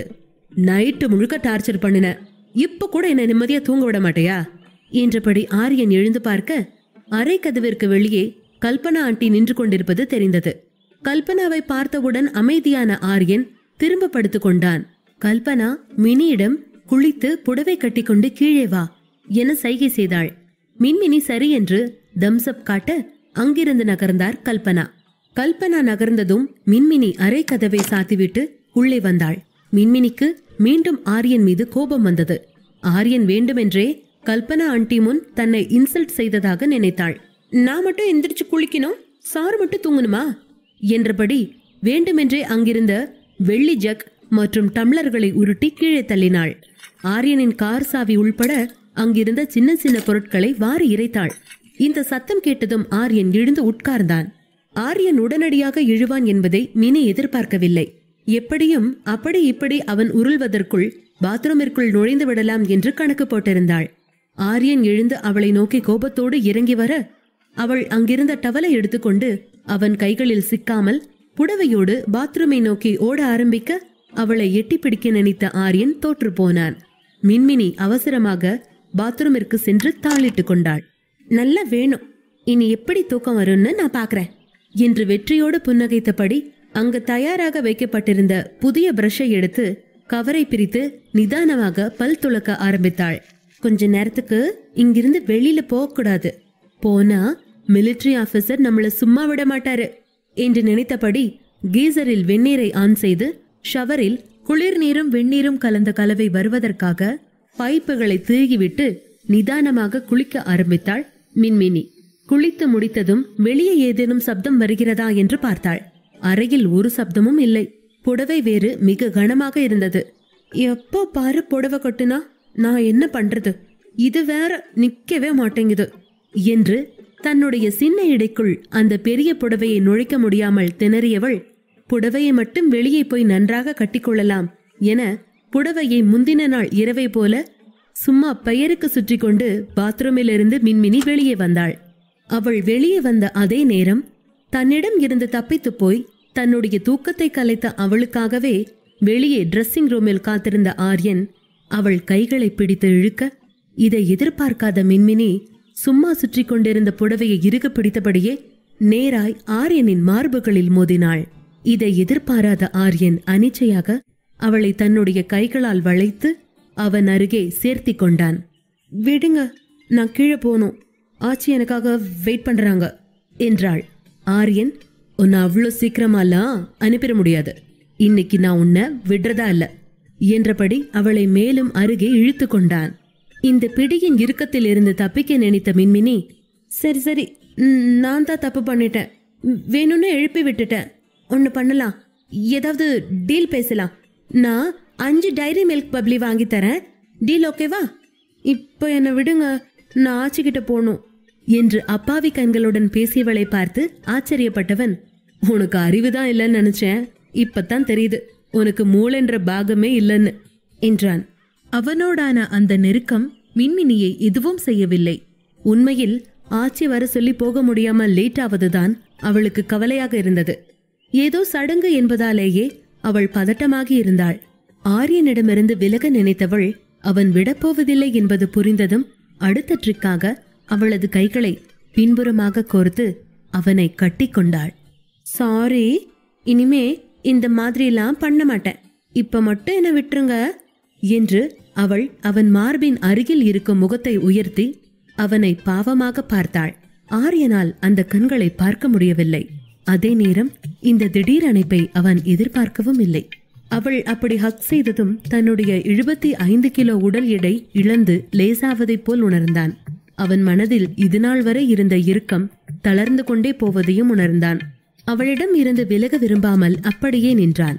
மின்மினியின் இதயமும் ஆரியனின் இதயமும் வெகு அருகே ஒரே நேரத்தில் ஒரே வேகத்தில் துடித்துக் கொண்டிருந்தன. மின்மினிக்குள் ஆரியனின் உணர்வுகள் ஊடுருவியது போல அவளும் அப்போதுதான் தான் என்ன செய்து கொண்டிருக்கிறோம் என்பதை உணர்ந்தாள். அவனுடைய அகலமான மார்புகள், அதன் இறுக்கம் அவளை ஏதோ செய்ய அவனை விட்டு விலகாமல் அப்படியே இருக்க வேண்டும் என்று தோன்றியது. மின்மினியின் மூச்சுக்காற்று அதீத வெப்பத்துடன் ஆரியனின் டிஷர்ட்டை தாண்டி அவன் சருமத்தை துளைத்தது. அந்த வெப்பம் அவளுக்குள் என்ன நடக்கிறது என்பதை ஆரியனுக்கு சொல்லாமல் சொன்னது. அவளுடைய இடுப்பை பிடித்து மேலும் இறுக்கிக் கொள்ள எத்தனிக்கும் போது அறைக்கதவு தட்டப்பட்டது. ஆரியன் அனிச்சையாக அவளிடம் இருந்து விலகினான். அங்கிருந்து வெளியேறி அறைக்கதவை திறந்தான். தானும் சுயநினைவுக்கு வந்தவளாக இதுதான் சாக்கு என மின்மினி அவசர அவசரமாக அந்த புடவையை கட்ட ஆரம்பித்தாள். கதவு திறந்த ஆரியன் கல்பனாவிடம் புருவங்களை உயர்த்த, கல்பனா, மின்மினி கிளம்பியாச்சா? லேட் ஆச்சுன்னு ஆச்சி பார்த்துட்டு வர சொன்னாங்க என்றார். ட்ரெஸ் பண்ணிட்டு இருக்காங்க, நீங்க போய் பாருங்க என்றபடி ஆரியன் அங்கிருந்து பால்கனிக்கு போனான். கல்பனா ட்ரெஸ்ஸிங் ரூம் கதவை திறந்து உள்ளே போய் மின்மினி புடவை கட்ட திணறுவதை பார்த்து அதற்கு உதவி செய்தார். இந்த புடவை உன்னை விட வெயிட் அதிகம்தான் மின்மினி, கொஞ்ச நேரம் பொறுத்துக்க, சடங்கு முடிஞ்சதும் இதை மாத்திடலாம் என்று மின்மினியை சமாதானம் செய்தபடி புடவையை நேர்த்தியாக கட்டிவிட்டார் கல்பனா. புடவை கட்டிய பின் அவசரமாக தலைமுடியை பின்னிழுத்து கிளிப் போட்டு கொண்ட மின்மினி பொட்டை மட்டும் சரிபார்த்து வைத்தபடி, வாங்க ஆண்டி போலாம் என்றாள். எங்கே கல்பனா அவளை விட்டுவிட்டு போய்விட்டால் ஆரியனிடம் திரும்ப மாட்டிக்கொள்ள வேண்டி வருமோ என்கிற பயம் அவள் கண்களில் தெரிந்தது. கல்பனா மின்மினியை அழைத்து கொண்டு கோவிலுக்கு வந்தார். அங்கே ஐயாவும் ஆச்சியும் இருக்க மின்மினி அவர்கள் கால்களில் விழுந்து ஆசீர்வாதம் வாங்கினாள். நல்லா இருக்கணும் மினிக்குட்டி, எப்பவும் இதே சந்தோஷத்தோட ஓ மனசு சுருங்காத ஒரு வாழ்க்கைய நீ வாழணும் என்றபடி ஐயா ஆசீர்வதித்துக் கொண்டே கொஞ்சம் வித்தியாசமாக இருந்த மின்மினியை பார்த்தார். அதே நேரம் மின்மினி கிளம்பியதும் பால்கனியில் புகைத்துக் கொண்டிருந்த சிகரெட் சாம்பலை தட்டிக்கொண்டே ஆரியன் யோசித்துக் கொண்டிருந்தான். ஹக் நமக்கு புதுசுல்ல, ஆனா இவளை ஹக் பண்ணா நமக்கு என்னமோ வித்தியாசமா ஃபீல் ஆகுதே, அது ஏன் என்று தனக்குத்தானே யோசித்துக் கொண்டிருந்த ஆரியனின் விரல்களில் சிகரெட் வெப்பம் படர அதனை அவசரமாக ஆஸ்ட்ரேயில் வீசியவன் அங்கிருந்து பாத்ரூமுக்குள் நுழைந்தான். ஷார்ட்ஸிலிருந்து டிராக்ஸுக்கு மாறியவன் ஜிம்மை நோக்கி போனான். கோவிலில் மின்மினியை பார்த்த ஐயாவின் கண்கள் ஸ்தம்பித்து நின்றது. உமையாள் என்று மனதிற்குள் முணுமுணுத்தார். மின்மினியையே திரும்ப திரும்ப பார்த்தபடி ஐயா பிரசாதத்தை வாங்கிக் கொண்டார். என்ன மின்மினியை இன்னைக்குதான் புதுசா பாக்குற மாதிரி பாக்குறீங்க என்று ஆச்சி கேட்டார். உமையால் ஞாபகம் வந்துருச்சு. அவ கூட இப்படிதான் ஒவ்வொரு நாளும் நம்ம காலில் விழுந்து ஆசீர்வாதம் வாங்குவா என்று ஐயா குரல் கம்ம கூறினார். அவகிட்ட கூட இதே மாதிரி ஒரு புடவை இருந்துச்சுல்ல என்று ஐயா ஆச்சியிடம் கேட்க, ஆமா, இது உமையாள் புடவைதான், வரப்போற மருமகளுக்குன்னு அவ வாங்கி வச்சது என்று கண் கலங்கினார். இதை பார்த்து கொண்டிருந்த மின்மினிக்கு தான் அணிந்திருந்த புடவையின் முக்கியத்துவம் புரிந்தது. அவளையும் அறியாமல் அனிச்சையாக அந்த புடவையை இறுக பற்றி கொண்டாள். சூழ்நிலையின் அழுத்தம் புரியாமல் சித்தார்த் குட் மார்னிங் ஃபேமிலி என்று உற்சாகத்தோடு கத்தியபடி அவனது குடும்பத்தோடு அங்கே வந்து கொண்டிருந்தான். இன்றைக்கான சடங்கு பற்றி சித்தார்த்திற்கு தெரியும். அதற்காகவே காத்திருந்தவன் போல நிவாசினியை அழைத்து கொண்டு அவனுடைய அம்மா மற்றும் தாத்தாவோடு அங்கே வந்திருந்தான். மின்மினி அவளாகவே சென்று சித்தார்த் தாத்தா மற்றும் சித்தார்த் அம்மாவிடம் ஆசி வாங்கினாள். அருகில் நின்ற மின்மினியை நிவாசினி அணைத்து கொண்டாள். இந்த புடவைல நீ நேத்தை விட ரொம்ப அழகா இருக்க, செல்ஃபி எடுக்கலையா என்று அவள் காதருகே சொன்னாள். மின்மினிக்கு சிரிப்பு வந்தது. எடுக்கணும், ஆனா போன ரூம்லயே விட்டுட்டு வந்துட்டேன் என்று அவளும் நிவாசினி காதல் கிசுகிசுத்தாள். இவர்கள் ரகசியம் பேசுவதை ரசித்த ஆச்சி, வாப்பா சித்தார்த், சரியான நேரத்துக்கு தான் வந்திருக்க. வாங்க யசோதாமா, வீட்டில் அவருக்கு உடம்புக்கு பரவாயில்லையா? நேத்து கல்யாணத்துக்கு வர முடியாட்டியும் இன்னைக்காவது வந்ததுல எனக்கு ரொம்ப சந்தோஷம். கொஞ்ச நேரம் ஐயாவும் நீங்களும் ஹால்ல பேசிட்டு இருங்க, உங்களை இப்ப கூப்பிடுறேன் என்றபடி மின்மினியை அழைத்து கொண்டு சமையல் அறைக்கு போனார். நிவாசினியும் ஆச்சியோடு சேர்ந்து கொண்டு சமையல் அறைக்கு போனாள். வார் ரூம் போல அந்த சமையல் அறையை பார்த்ததும் மின்மினிக்கு டென்ஷன் எகிரியது. இதயம் படபடவென வேகமாக துடிக்க தொடங்கியது. செத்தாண்டா சேகர், இன்னைக்கு அவசரத்துக்கு ஏதாவது பண்ணனாலே நமக்கு கை வராது. இதுல அன்லிமிட்டெட் மீல்ஸோட அறுசுவை விருந்தே இன்னைக்கு சமைக்க சொல்வாங்க போலையே என்று ஒரு நீண்ட பெருமூச்சை இழுத்து விட்டு கொண்டாள் மின்மினி.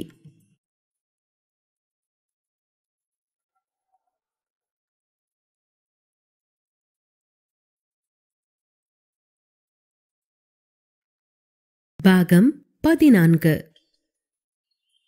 மின்மினியும் ஆச்சியும் சமையல் அறைக்குள் நுழைய சமையல் அறையை பார்த்து மின்மினி வாய்ப்பிழந்தாள்.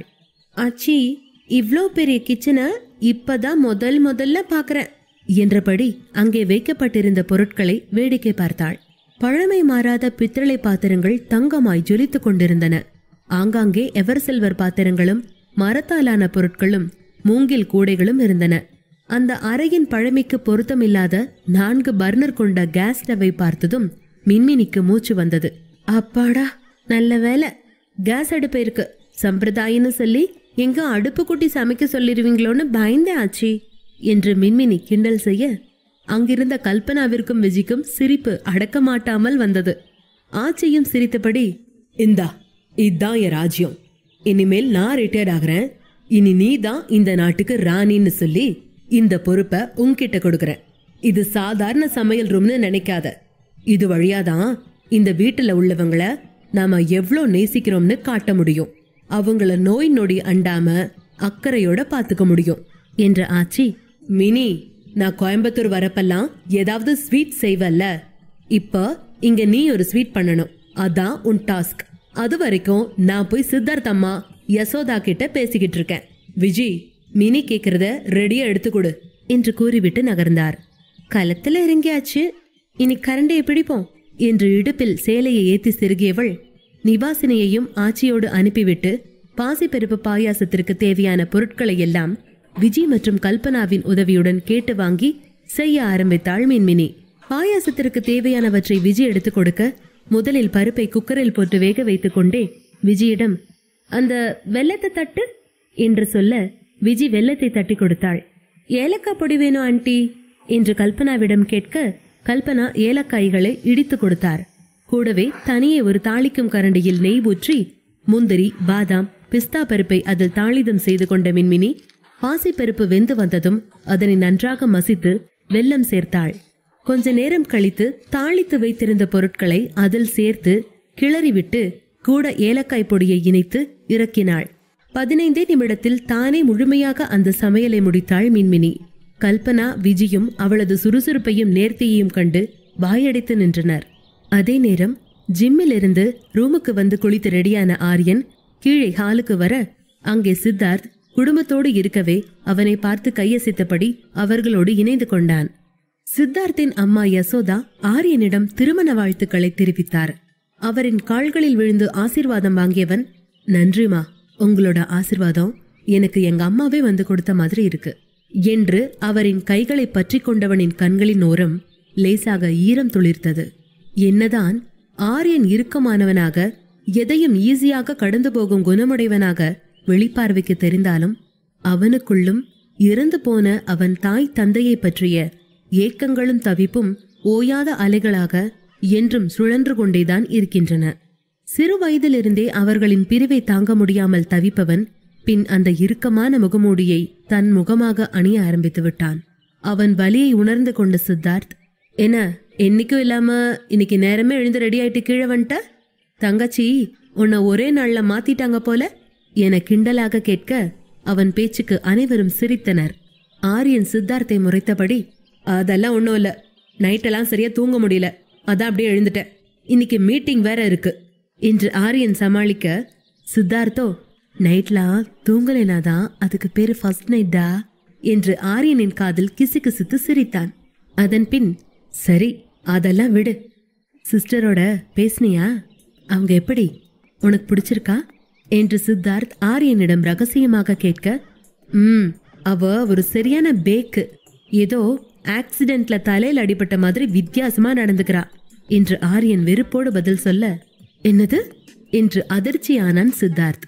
ஆரியனுக்கு அந்த அதிர்ச்சி போதுமான சந்தோஷத்தை கொடுக்க மேலும் தொடர்ந்தான். ஆமா, 5 வயசு குழந்தை மாதிரி நடந்துக்கிறத பார்த்தா எனக்கு அப்படிதான் தெரியுது. ஆச்சி உண்மையிலேயே என்ன ஒரு குழந்தைக்கு போய் கல்யாணம் பண்ணி வச்சிருக்காங்க. இது எப்படி நியாயம்னு நீதான் ஆச்சியை கேட்கணும் என்று அவனுக்கு மட்டும் கேட்கும் துணியில் கூறிவிட்டு அமைதியானான் ஆரியன். கொஞ்ச நேரத்தில் கல்பனா வந்து ஹாலில் இருந்த அனைவரையும் சாப்பிட அழைத்தார். டைனிங் டேபிளை பார்த்த சித்தார்த் குஷியானான். ஆஹா, பிரேக்கிங் த ஃபாஸ்ட்னா அது இதுதான் போல. எவ்வளவு வெரைட்டிஸ் இருக்கு. இட்லி, பூரி, சந்தக, அதென்ன பணியாரமா என்று கேட்டுக்கொண்டே போக, அதே நேரம் மின்மினி கையில் ஒரு பெரிய கிண்ணத்தை ஏந்தி கொண்டு வெளியே வந்தாள். அதை பார்த்து சித்தார்த், ஆர்யா உனக்கு இன்னைக்கு காலையிலேயே செம்ம ட்ரீட் தான் போ, உனக்காக இன்னைக்கு யாரோ ஸ்பெஷலா சமைச்சிருக்காங்க போல என்று கிண்டல் செய்தான். ஆரியன் எதுவும் பேசாமல் டைனிங் நாற்காலியில் அமர்ந்தான். அனைவரும் அந்த டேபிளில் ஒன்றாக அமர்ந்தனர். ஐயாவும் சித்தார்த் தாத்தாவும் ஒன்றாக அமர, அதற்கடுத்து ஆச்சியும் சித்தார்த் அம்மா அமர, அவர்கள் அருகே சித்தார்த்தும் ஆரியனும் அமர்ந்தார்கள். மினிக்குட்டி, உன் கையால சாப்பிடத்தான் நாங்க எல்லாரும் வெயிட் பண்றோம், நீ ஃபர்ஸ்ட் பரிமாறு என்று ஆச்சி சொல்ல, மின்மினி அந்த பாயாசத்தை முதலில் ஐயா தாத்தாவிற்கு எதிரே உள்ள சிறு சிறு கிண்ணங்களில் பரிமாறினாள். அதன் பின் ஆச்சி, யசோதா ஆண்டி, சித்தார்த் என்று அனைவருக்கும் எதிரே உள்ள கிண்ணங்களிலும் பாயாசத்தை நிரப்பினாள். ஆரியன் அருகே வரும்போது மட்டும் அவளுக்கு இதயம் வேகமாக துடிப்பது போல இருந்தது. கால்கள் நடுங்கின. சமாளித்துக் கொண்ட மின்மினி அவன் அருகே சென்றாள். ஆரியன் பருப்பு பாயாசத்தை பார்த்ததும் முகம் மாறினான். இல்ல, இது எனக்கு பிடிக்காது, வேணா வைக்காத என்று மின்மினியிடம் மறுக்க, ஏற்கனவே நடுங்கிக் கொண்டிருந்த மின்மினி அவன் குரல் கேட்டதும் பயத்தில் மொத்த பாயாச கிண்ணத்தையும் பட்டன அவன் எதிரே வைத்து விட்டாள். இதை பார்த்த அனைவரும் ஆச்சரியப்பட, சித்தார்த், தம்பி நீ மாட்னடா, இனிமே நீ எதுக்கும் நோ சொல்ல முடியாதுன்னு நினைக்கிறேன் என்று ஆரியனின் காதுகளுக்குள் முணங்கியபடி அவன் கால்களை அழுத்தி, முதல்ல தங்கச்சி சமைச்சிருக்காங்க, நீ எப்படி அதை வேணாங்களாம்? அவங்க சமைச்சதே உனக்காகத்தான், நாங்கெல்லாம் சும்மா அட்மாஸ்பியர் ஆர்டிஸ்ட் தான், அதான் மொத்த பாயசத்தையும் உனக்கே கொடுத்துட்டாங்க போல என்று நிலைமையை சமாளித்தான். பாயசத்தை டேஸ்ட் பண்ணிய அனைவரும் ஆஹா என ரசித்து ருசித்து சாப்பிட்டனர். அதை பார்த்த மின்மினிக்கு ரக்கையை விரித்து பறப்பது போல மகிழ்ச்சியாக இருந்தது. பாயசம் ரொம்ப டேஸ்டா பண்ணிருக்கடா என்று யசோதா ஆண்டி சொல்ல, மின்மினி, நான் எப்ப அவ வீட்டுக்கு போனாலும் அவ கையால ஒரு ஸ்வீட் செஞ்சு தராம அனுப்ப மாட்டா என்று ஆச்சி பெருமை பொங்க கோரினார். ஐயா உணவின் ருசி தந்த மகிழ்வோடு மின்மினியை அருகே அழைத்து தன்னுடைய கழுத்தில் இருந்த செயினை கழற்றி மின்மினிக்கு அணிவித்தார். இதே மாதிரி உங்க 2 பேர் வாழ்க்கையும் எப்பவும் இதே போல தித்திப்பாவே இருக்கணும் மின்மினி என்று ஆசீர்வதித்தார். இப்படியான பாராட்டுகளை கேட்டு பல வருடங்கள் ஆகியிருந்ததால் ஐயா செயினை கழற்றி கிஃப்டாக கொடுத்ததும் மின்மினிக்கு சந்தோஷமாக இருந்தது. அதே சந்தோஷத்துடன் அங்கிருந்த அனைவருக்கும் மற்ற உணவுகளை பரிமாற ஆரம்பித்தாள். விஜயும் நிவாசினியும் உடன் உதவி செய்ய அனைவரும் சாப்பிட ஆரம்பித்தனர். டைனிங் டேபிளை சுற்றி மின்மினி பரபரப்பாக அங்கும் இங்குமாக நடந்து பரிமாறிக்கொண்டிருக்க, ஆரியனுக்கு அவளை பார்க்க பார்க்க ஏதோ செய்தது. சித்தார்த்திடம், சீக்கிரம் சாப்பிடு, மீட்டிங் போகணும் என்றான். சித்தார்த் அம்மா, என்னது மீட்டிங்கா? நேத்து கல்யாணம் பண்ணிக்கிட்டு இன்னைக்கு ஆபீஸ் போறதா? கொஞ்சம் ரெஸ்டட் ஆரியன் தம்பி. ஆச்சி, இதெல்லாம் நீங்க கேட்க மாட்டீங்களா என்று கூறினார். ஆரியனோ வேக வேகமாக பிசினஸ் வேற, கல்யாணம் வேற என்று அழுத்தம் திருத்தமாக கூறினான். இதை கேட்ட அனைவரும் அமைதியானார்கள். ஆரியன் பயங்கர பிடிவாதக்காரன் என்பதை அங்கிருந்த அனைவரும் உணர்ந்திருந்ததால் அங்கே அமைதி நிலவியது. காலை உணவை முடித்துவிட்டு சித்தார்த்தும் ஆரியனும் ஆபீஸ் கிளம்பினார்கள். கிளம்புவதற்கு முன்னர் ஆரியன் மின்மினியை ஒருமுறை முழுமையாக பார்த்தான். மின்மினியும் நிவாசினியும் டைனிங் டேபிளில் சாப்பிட அமர்ந்தார்கள். இந்த புடவ என்று அவன் எதையோ யோசித்தபடி அவளையே பார்த்தபடி அங்கிருந்து வெளியேறினான். காரை ஆரியன் ஓட்ட சித்தார்த் அருகிருந்தபடி பேசிக்கொண்டே வந்தான். டியூட், நீ சொல்றது நிஜம்தான் நினைக்கிறேன். ஆச்சி உண்மையாவே ஒரு குழந்தையதான் உனக்கு கல்யாணம் பண்ணி வச்சிருக்காங்க. நேத்திக்கு மேக்கப்ல ஒரு பெரிய பொண்ணு போல தெரிஞ்ச மின்மினி இன்னைக்கு பார்த்தா ரொம்ப சின்ன பொண்ணு போலதான் தெரியுறாங்க. என்ன ஒரு 19-20 வயசு இருக்கும்னு நினைக்கிறேன் என ஆரியன் அந்த பேச்சை அவாய்ட் செய்தபடி, அதெல்லாம் விடு, இன்னைக்கு மீட்டிங்ல நிமிஷாவோட ப்ராஜெக்டுக்கு ஏன் சார்பா நீதான் பேசணும் என்றான். ஏண்டா, நிமிஷாவோட உனக்கு என்ன பிரச்சனை? எப்ப பாரு என்னைவே பேச சொல்ற என்று சீரியஸாக கேட்டான் சித்தார்த். எந்த கேள்வியும் கேட்காத, இந்த டீல ரிஜெக்ட் மட்டும் பண்ணு, அது போதும் என்ற ஆரியனிடம், நட்சத்திரா போய் 3 வருஷம் ஆச்சு, இன்னுமா உன்னால அவளை மறக்க முடியல? அவ சம்பந்தப்பட்ட யாரையும் உன்னால ஃபேஸ் பண்ண கூட முடியலல்ல என்ற சித்தார்த்தின் கேள்விக்கு, அத பத்தி பேச வேணான்னு நேத்தே சொன்ன என்றபடி ஆரியன் கோபமாக ஆக்சிலேட்டரில் காலை அழுத்த கார் சீறி கொண்டு பாய்ந்தது. சித்தார்த் அமைதியானான். அலுவலகத்தில் சித்தார்த் மீட்டிங் அறையை நோக்கி செல்ல ஆரியன் அங்கிருந்து வேகமாக நகர்கிறான். அப்படி என்ன இவனுக்கும் நிமிஷாவுக்கும் நடுவில் நடந்திருக்கும்? இவன் ஏன் இவ்வளோ நல்ல டீல வேணான்றான் என்று யோசித்துக் கொண்டே தன்னுடைய அறைக்கு போகும் ஆரியனை கவலையோடு பார்த்தான். இங்கே வீட்டில் கொஞ்ச நேரம் பேசிக் கொண்டிருந்து விட்டு நிவாசினி, சித்தார்த் அம்மா மற்றும் தாத்தா மூவரும் கிளம்பினார்கள். அவர்கள் வெளியேறியவுடன் ஐயாவும் அலுவலகம் கிளம்ப ஆச்சி வீட்டில் மற்ற பணியாளர்களை அழைத்து அன்றைக்கான வேலைகளை சொல்லிக் கொண்டிருந்தார். அதுவரை அவர்களோடு பேசி சிரித்துக் கொண்டிருந்த மின்மினி அவளுடைய அறைக்கு போனாள். அறைக்குள் போய் கட்டிலில் சோர்வாக படுத்துக் கொண்டாள். கொஞ்ச நேரம் கண்களை மூடினாள். வெளியில்தான் சிரித்து பேசினாளே தவிர ஆரியனை பார்க்கும் போதெல்லாம் மின்மினிக்கு உள்ளுக்குள் ஒரு பயம் இருந்தது. அறை கதவு திறக்கும் சத்தம் கேட்க அங்கே ஆச்சி வந்து கொண்டிருந்தார். ஆச்சியை பார்த்ததும் மின்மினி எழுந்து உட்கார்ந்தாள். என்னடா, இன்னும் சாரிய மாத்தலையா? விஜய உன் ட்ரெஸ் எல்லாம் கொண்டு வந்து இந்த ரூம்ல வைக்க சொன்னனே, வச்சிட்டாளா இல்லையா என்று ஆச்சி மின்மினி அருகே அமர்ந்தபடி கேட்டார். விஜய் அதெல்லாம் அப்பவே கொண்டு வந்து இங்கே கிளாசெட்ல அடுக்கிட்டு போயிட்டா ஆச்சி. எனக்கு தான் என்னமோ ட்ரெஸ் மாத்திர மூடே இல்லை, படுத்துக்கின போல இருந்துச்சா, அதான் படுத்தேன் என்று சோர்வாக சொன்னாள் மின்மினி. ஆச்சி பேசாமல் இருந்தார். கொஞ்ச நேரம் இருவரும் அமைதியாக இருக்க ஆச்சி மின்மினியை பார்த்து, என்ன மன்னிச்சிடு மின்மினி, உன்னை திடுதுப்புன்னு இந்த கல்யாணத்தை பண்ணிக்க சொல்லி ரொம்ப ஃபோர்ஸ் பண்ணிட்டேன் என்றார். இதை கேட்டதும் பதறிய மின்மினி, ஆச்சி அப்படியெல்லாம் சொல்லாதீங்க, எனக்கு உங்களை விட்ட வேற யாரும் இல்ல. நீங்க எது செஞ்சாலும் அதுல ஒரு காரணம் இருக்கும். நீங்க என்ன சொன்னாலும் அது என் நல்லதுக்காகத்தான் இருக்கும்னு எனக்கு தெரியும் என்று ஆச்சியின் வாயை பொத்தினாள். ஆச்சி தன்னுடைய வாயினை பொத்திய மின்மினியின் கைகளை எடுத்து தன் கைகளுக்குள் வைத்துக் கொண்டபடி கொஞ்ச நேரம் சும்மா இருந்தார். மின்மினி ஆச்சி மீது வைத்திருக்கும் நம்பிக்கையை கண்ட அவருடைய கண்களில் இருந்து நீர் வழிந்தது. ஆச்சியின் கண்ணீர் மின்மினியின் கைகளில் விழுந்தது. மின்மினி பதறிப்போய் ஆச்சியை பார்க்க, ஆச்சிய நீ புரிஞ்சுகிட்ட, எனக்கு அதுவே போதும் மின்மினி. நீ சொன்னது உண்மைதான்.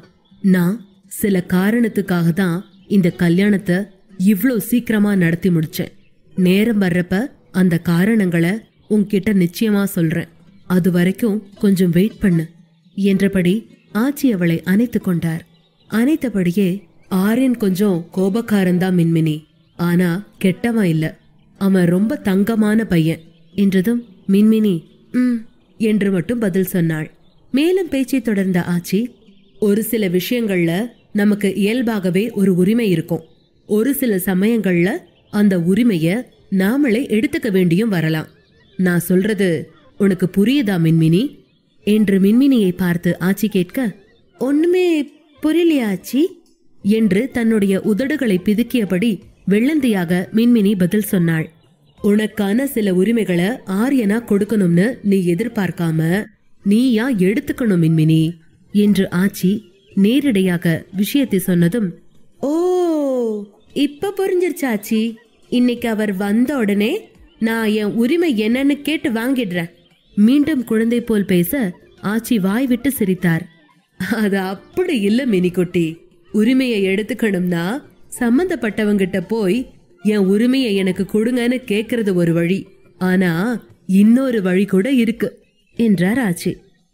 அது என்ன வழியாச்சி என்று மின்மினி கேட்க, உன்னோட அன்பாலையும் அக்கறையாலையும் நீயாவே சில உரிமைகளை எடுத்துக்கலாம் என்று ஆச்சி சொன்னார். அந்த உம்மனாமுஜி கிட்டையா என்று சத்தமாக சொல்லிவிட்டு பின் உதட்டை கடித்துக் கொண்டாள். அது இல்ல ஆச்சி, நேத்து என்ன நடந்துச்சு தெரியுமா? கல்பனா ஆண்டி நாங்க 2 பேரும் தூங்க கூடாதுன்னு சொல்லிட்டாங்க. எனக்கு தூக்கம் வரல. ஏதாவது பேசுங்கன்னு அவர்கிட்ட கேட்டதுக்கு கூட என்கிட்ட கோச்சிட்டாரு. தூங்குற நேரத்துல யாராவது பேசுவாங்களான்னு திட்டாரு. நீங்களே சொல்லுங்க ஆச்சி, நம்ம கோயம்புத்தூர்ல எவ்வளோ நாள் விடிய விடிய பேசியிருக்கோம். இவர் என்னோட பேச மாட்டேன்னு சொல்லிட்டாரு. அவருக்கு என்னோட பேச இன்ட்ரெஸ்டே இல்ல ஆச்சி. இப்ப நான் என்ன பண்ணணும்? அவர் கூட பேசணுமா பேசக்கூடாதா என்று ஆச்சியிடம் உண்மையாகவே கொஞ்சம் பயத்துடன் கேட்டாள் மின்மினி. இதை கேட்டதும் ஆச்சிக்கு அதிகமாக சிரிப்பு வந்தது. 5 வருஷத்துக்கு முன்னாடி நான் பார்த்த அதே அருந்தவால பெண்ணாவே இன்னும் இருக்கே மின்மினி. எப்பதான் வளர்ந்து பெரிய மனுஷியாவியோ தெரியல என்று ஆச்சி சத்தமாக சிரிக்க அவரோடு சேர்ந்து மின்மினியும் சிரித்துக் கொண்டிருந்தாள். அவர்கள் இருவரும் சிரித்துக் கொண்டிருந்த நேரம் அறை கதவு திறந்தது. ஆரியன் உள்ளே வந்தான். ஆச்சியை பார்த்தும் பார்க்காமல் நேராக க்ளோசெட் அறைக்கு போனான். ஆரியனை பார்த்ததும் ஆச்சரியப்பட்ட ஆச்சி அவன் வருகைக்கான அர்த்தம் புரிந்தவர் போல, சரி மின்மினி, நீ போய் முதல்ல இந்த புடவைய மாத்திக்க, ரொம்ப வெயிட்டா இருக்கும் என்றபடி அறையில் இருந்து வெளியேறினார். மின்மினி க்ளோசெட் அறையை பார்த்தாள். ஆரியனும் உடை மாற்ற உள்ளே போயிருப்பதால் அவன் வெளியே வரும் வரை காத்திருந்தாள். ஆரியன் மாற்று ஆடையை அணிந்தபடியே வெளியே வர மின்மினி வேகமாக டிரெஸ்ஸிங் அறைக்குள் நுழைந்தாள். அணிந்திருந்த நகைகளை ஒவ்வொன்றாக கழற்றி வைக்க ஆரம்பித்தாள். முதலில் வளையல்களை நீக்கியவள் அதன் பின் கழுத்தில் இருந்த நெக்லஸை கழற்றினாள். இதிலேயே மும்மரமாக இருந்ததால் பின்னால் ஆரியன் வந்ததை மின்மினி கவனிக்கவில்லை. இனி என்ன ஆகும்? நாளை வரை காத்திருங்கள்.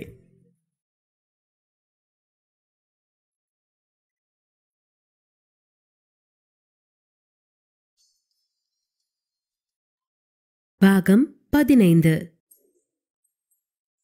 ஆச்சியும் மின்மினியும் சிரித்து பேசிக் கொண்டிருந்த போது ஆரியன் உள்ளே நுழைந்தான். அவன் உள்ளே நுழையும் போது ஓரக்கண்ணால் மின்மினியை பார்த்தான். அவள் முகத்தை பார்த்ததுமே அவனை அறியாமல் ஒரு புன்னகை வந்தது. இதை ஆச்சி பார்த்து விடாமல் இருக்க நேராக டிரெஸ்ஸிங் அறைக்கு சென்றான். அதே நேரம் ஆரியன் உள்ளே வருவதை பார்த்த ஆச்சிக்கு ஆச்சரியமாக இருந்தது. எப்படியும் நட்ட நடுராத்திரிக்கு மேலதானே இவன் வீட்டுக்கு வருவான். இன்னைக்கு என்ன 7 மணிக்கே வந்திருக்கான் என்று யோசித்த ஆச்சி மின்மினியை பார்த்து அர்த்தத்தோடு சிரித்தபடி, சரி மினி, நீ முதல்ல இந்த புடவைய மாத்திக்க, அப்புறம் சாப்பிட கீழவா என்றபடி அவர்கள் அறையில் இருந்து வெளியேறினார். மின்மினி க்ளோசெட் அறையை பார்த்தாள். ஆரியனும் உடை மாற்ற உள்ளே போயிருப்பதால் அவன் வெளியே வரும் வரை காத்திருந்தாள். ஆரியன் மாற்று ஆடையை அணிந்தபடியே வெளியே வர மின்மினி வேகமாக டிரெஸ்ஸிங் அறைக்குள் நுழைந்தாள். அணிந்திருந்த நகைகளை ஒவ்வொன்றாக கழற்றி வைக்க ஆரம்பித்தாள். முதலில் வளையல்களை நீக்கியவள் அதன் பின் கழுத்தில் இருந்த நெக்லஸை கழற்றி கொண்டே, நாம இன்னைக்கு இந்த சாரியில பார்க்க அழகா இருக்கும்ல, சாரி சூட்ஸ் யூ மினி என்றபடி தனக்குத்தானே சிரித்து கொண்டாள். இதிலேயே மும்மரமாக இருந்ததால் பின்னால் ஆரியன் வந்ததை மினி கவனிக்கவில்லை. கழுத்தில் இருந்த நெக்லஸை கழற்றிவிட்டு காதணிகளை கழற்ற முயற்சிக்கும் போதுதான் மின்மினிக்கு தான் காலையில் இருந்து இன்னமும் ஒரு செல்ஃபி கூட எடுக்கவில்லை என்பது ஞாபகம் வந்தது.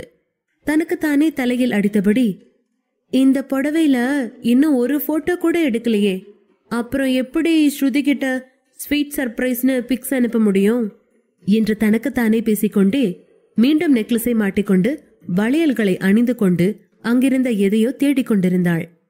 அதே நேரம் இவற்றையெல்லாம் பின்னால் இருந்து நின்றபடி வேடிக்கை பார்த்த ஆரியனுக்கு உண்மையிலேயே மின்மினிக்கு ஏதேனும் உளவியல் சிக்கல் இருக்குமோ என்று யோசனை வந்தது. அதெப்படி ஒரு ஆளு தனக்குத்தானே பேசிட்டு தன்னைத்தானே திட்டிக்க முடியும் என்று மனதிற்குள் நினைத்து கொண்டே மின்மினியை வேடிக்கை பார்த்தான். இங்கே மின்மினி தீவிரமாக போனை தேடிக்கொண்டே அங்கே ஆரியன் கால்களை பார்த்து நிமிர்ந்தாள். கொஞ்சமும் தாமதிக்காமல் ஆரியனை பார்த்து, உங்க மொபைல கொஞ்சம் கொடுக்கறீங்களா என்று ஒருவித பரபரப்போடு கேட்டாள். ஆரியன் இந்த திடீர் கேள்வியை அவளிடம் இருந்து எதிர்பார்க்கவில்லை. மொபைலா? என்னோட மொபைல எதுக்கு உங்ககிட்ட கொடுக்கணும் என்று குழப்பமாக கேட்க, மின்மினி, கடவுளே, ஏன் மொபைல காணோம், அதை கண்டுபிடிக்கதான் உங்க மொபைல் வேணும் என்று சலித்து கொண்டே சொல்ல, ஆரியன் தனது மொபைலின் பாஸ்வேர்டு போட்டு திறந்து அவளிடம் கொடுத்தான். மின்மினி வேகமாக கால் மெனுவிற்கு சென்று தன்னுடைய மொபைல் எண்ணை டயல் செய்து அவள் போன் சத்தமிடும் ஓசையை வைத்து அங்கே நகர, ஆரியனும் அவளை பின்தொடர்ந்தான். அவளுடைய போன் கட்டில் அருகே இருந்த குஷன் நாற்காலிக்குள் இருந்து சப்தம் எழுப்பியதை கண்டுபிடித்தாள். ஓ, உன்னை இங்க வச்சிட்டனா என்றபடி போனை எடுத்து கையில் வைத்துக்கொண்டு ஆரியனின் போனை அவன் கையில் கொடுத்தாள். ஆரியன் மொபைலை கையில் வாங்கியபடி மின்மினியை கவனிக்க, அவள் சட்டென போனை திறந்து முகத்தை சுழித்து போஸ் செய்தபடி செல்ஃபிகளை கிளிக் செய்ய ஆரம்பித்தாள். செல்ஃபி எடுத்துக்கொண்டே ஆரியனை கைப்பிடித்து இழுத்தாள் மின்மினி. இதை எதிர்பார்க்காத ஆரியன் தடுமாறி போக இருவரும் கிட்டத்தட்ட கீழே விழப்போனார்கள். சட்டென மின்மினியின் இடுப்பை பிடித்து நிறுத்தி பேலன்ஸ் செய்த ஆரியன் அந்த போனின் செல்ஃபி பிரேமுக்குள் தன்னை அறியாமல் உள்ளே வந்திருந்தான். மின்மினியின் முகம் ஆரியன் மார்பில் இருக்க, ஆரியன் பின்னிருந்து மின்மினியை பிடித்துக் கொண்டிருந்ததை ஆட்டோ மோடில் போடப்பட்டிருந்த அந்த செல்ஃபி கேமரா கிளிக் செய்தது. மின்மினி வேகமாக ஆரியன் பிடியில் இருந்து நழுவி வெளியே வந்து சந்தோஷத்தில் குதித்தாள். நாம் 2 பேரும் சேர்ந்து ஒரு போட்டோ கூட எடுத்துக்கவே இல்லைன்னு நினைச்சேன், இப்ப கிடைச்சிருச்சு என்றபடி எடுக்கப்பட்ட அந்த போட்டோவை ஆராய்ந்தாள். வாவ், நாம் 2 பேரும் இந்த போட்டோல ரொம்பவே அழகா இருக்கோம் என்று உற்சாகமாக கூவினாள் மின்மினி. அதே நேரம் ஆரியன் இப்போது கோபத்தின் உச்சியில் இருந்தான். முதல் அதை டெலீட் பண்ணு என்று ஆரியன் பல்லை கடித்துக் கொண்டு கூற, இதை கவனிக்காத மின்மினி, ஏன் இந்த போட்டோ அழகா வந்திருக்கு, இதுக்கு டெலீட் பண்ண சொல்றீங்க என்று கேட்டாள். என்னை யாரும் போட்டோ எடுக்கிறது எனக்கு பிடிக்காது என்று மீண்டும் உரிமினான் ஆரியன். அதெல்லாம் செல்லாது, இந்த போட்டோவை நான் டெலீட் பண்ண மாட்டேன். நம்ம கல்யாணம் பத்தி ஸ்ருதிட்ட சொல்ல இந்த ஒரே ஒரு போட்டோ தான் என்கிட்ட இருக்கு என்றபடி தன் போனை பின்னே ஒளித்தபடி ஆரியனிடமிருந்து விலகி பின்னே போனாள் மின்மினி. இப்ப நீ அதை டெலீட் பண்ண போறியா இல்லையா? என் கோபம் பத்தி உனக்கு தெரியாது என்று மீண்டும் ஆரியன் தன்னுடைய கோபத்தை காட்ட, மின்மினி பின்னோக்கி நடந்தபடி, முடியாது. ஆக்சுவலி மிஸ்டர் ஆரியன், இதுல உங்க ஃபேஸ் கொஞ்சோண்டு தான் தெரியுது, முக்காவாசி ஃப்ரேம்ல நான் தான் தெரியுறேன். சாமி சத்தியம், இதை டெலீட் பண்ண நான் விடவே மாட்டேன் என்று கட்டிலை சுற்றி ஓட ஆரம்பித்தாள். இப்படி ஆரியனை கோபப்படுத்தி பார்ப்பது மின்மினிக்கு பிடித்திருந்தது. காலையில இருந்து பாக்குறேன், நீ என்னை கடுப்பாக்கிட்டே போற, உன்னை என்ன பண்ண போறேன் பாரு என்று ஆரியன் மின்மினியை துரத்தினான். சிரித்துக்கொண்டே ஆரியனை பார்த்தபடி ஓடிய மின்மினியின் கால்களை அவள் அணிந்திருந்த புடவை தடுக்க, அப்படியே பின்னால் இருந்து வந்த ஆரியன் மீது சாய்ந்தாள். இதை எதிர்பார்க்காத ஆரியனும் தடுமாற இருவரும் கட்டிலின் மேல் ஒருவர் மீது ஒருவர் விழுந்தனர். மின்மினி கீழே இருக்க ஆரியன் அவள் மேல் இருந்தான். எப்படியும் தரையில் கிடப்போம் என நினைத்தவளுக்கு மெத்தென்ற படுக்கை பட்டதும், அப்பாடா, நாம சேஃபா லேண்ட் ஆகிட்டோம் என்று சொன்னபடி மின்மினி கண்களை திறக்க, அங்கே ஆரியன் அவள் மீது கிடந்த விதம் பார்த்து அதிர்ந்து போனாள். மின்மினியின் குரலையும் அவளுடைய முகத்தையும் ஒரு சேர ஆரியன் வெகு அருகே அனுபவித்துக் கொண்டிருந்தான். ஆரியனின் கண்கள் அவனையும் அறியாமல் மின்மினியின் இதழ்கள் மீது விழுந்தன. அவன் கண்கள் அதிலிருந்து வெளியேற நினைத்தாலும் அவனை யாரோ பிடித்து தள்ளியது போல வெகு அனிச்சையாக மின்மினியின் இதழ்களை நோக்கி குனிந்தான். அவளுடைய மென்மையான இதழ்கள் மீது தன்னுடைய முரட்டுத்தனமான இதழ்களை பொருத்தியவன் அவளுடைய அனுமதியை பற்றி கவலைப்படாமல் அந்த முத்தத்தில் கரைந்து கொண்டிருந்தான். மின்மினிக்கு இது பெரிய அதிர்ச்சியை கொடுத்தது. தான் கனவில் அனுபவித்த அதே உணர்வு இப்போது நிஜத்திலும் நடப்பதை உணர்ந்தாள். அவனுடைய உதடுகள் தன் மீது படர்ந்த அடுத்த நொடி அழ ஆரம்பித்தாள். அவளுடைய அழுகைகள் எதுவும் ஆரியனை அசைக்கவில்லை. அவன் முத்தமிடுவதில் மும்முரமாக இருந்தான். ஆரியனை தடுக்க நினைத்த மின்மினி தன் மீது கிடந்த அவன் தோள்களை பற்றி உலுக்கினாள். இது எதுவும் ஆரியனின் முத்த நிமிடங்களை எதுவும் செய்யவில்லை. முத்தமிட்டபடியே தன்னுடைய ஒரு கையால் மின்மினியின் இரு கைகளை அவளுடைய தலைக்கு மேலே தூக்கி அவற்றை தன்னுடைய ஒரு கையால் பிடித்து கொண்டான். மற்றொரு கையால் மின்மினியின் கன்னத்தை அழுந்த பிடித்து கொண்டபடி மீண்டும் ஆவேசமாக முத்தங்களை தொடர்ந்தான். கொஞ்ச நேரம் கழித்து மின்மினி மூச்சு விட சிரமப்படுவதை உணர்ந்த ஆரியன் முத்தமிடுவதை நிறுத்தி அவளிடம் இருந்து விலகி அவள் அருகே அமர்ந்தான். மின்மினிக்கு இன்னும் மூச்சு வாங்கியது. முகம் முழுதும் பிறந்த குழந்தையின் அழுகை போல சிவந்து கிடந்தது. மின்மினி இன்னும் சத்தமாக அழ ஆரம்பித்தாள். நீங்க ஏன் இப்படி செஞ்சீங்க? இது என் பெர்மிஷன் இல்லாம எப்படி பண்ணலாம்? இது இது என்னோட முதல் முத்தம். அத பத்தி நான் எவ்வளவு கனவு கண்டிருப்பேன். அதெல்லாம் இப்ப வேஸ்டா போச்சு. என்னோட ஃபர்ஸ்ட் கிஸ்ஸ நீங்க எங்கிட்ட இருந்து என் பெர்மிஷன் இல்லாம திருடிட்டீங்க. இந்த உலகத்திலேயே உங்களை போல மோசமான முரடனை நான் பார்த்ததே இல்ல என்று மின்மினி அழும்போது ஆரியனுக்கு கோபம் மீண்டும் வர ஆரம்பித்தது. எழுந்து முழங்காலுக்குள் முகம் புதைத்திருந்தபடி பேசிக் கொண்டிருந்த மின்மினியை தன்னுடைய பக்கம் இழுத்தான். நான் என்ன பண்ண? நேத்து நைட் நீதானே ஏதோ குத்துவிளக்கு ஏத்தனும், நீ என் புருஷன் அப்படி இப்படின்னெல்லாம் சொன்ன. ஒரு புருஷன் என்ன செய்யணுமோ அதத்தான் நான் செஞ்சேன், புரிஞ்சுதா என்றபடி அவளை முரட்டுத்தனமாக பிடித்து கொண்டிருந்தான். மின்மினி மீண்டும் அழுதபடி, யாரும் என்ன இவ்ளோ ஹார்ஷா ஹேண்டில் பண்ணினதே இல்ல, நீங்க தான் என்று சொல்லும்போது தன்னுடைய வலிமையை பயன்படுத்தி மின்மினியை பற்றி கொண்டிருந்த கைகளை விடுவித்துக் கொண்டான் ஆரியன். இவ்வளவு ஹார்ஷா கிஸ் பண்ணி என்னோட ஃபர்ஸ்ட் கிஸ்ஸோட பிளசன்ட் ஃபீல இனிமே நான் அனுபவிக்கவே முடியாதபடி பண்ணிட்டீங்கல்ல என்று மின்மினியின் கேள்வியால் ஆரியனின் கோபம் தணிந்திருந்தது. குனிந்து மின்மினியின் முகத்தை உயர்த்தி அவள் கண்களை பார்த்தான். சரி, நீ எப்படி கிஸ் பண்ணணும்னு யோசிச்சு வச்சிருந்த என்று மிகவும் மென்மையாக கேட்டான்.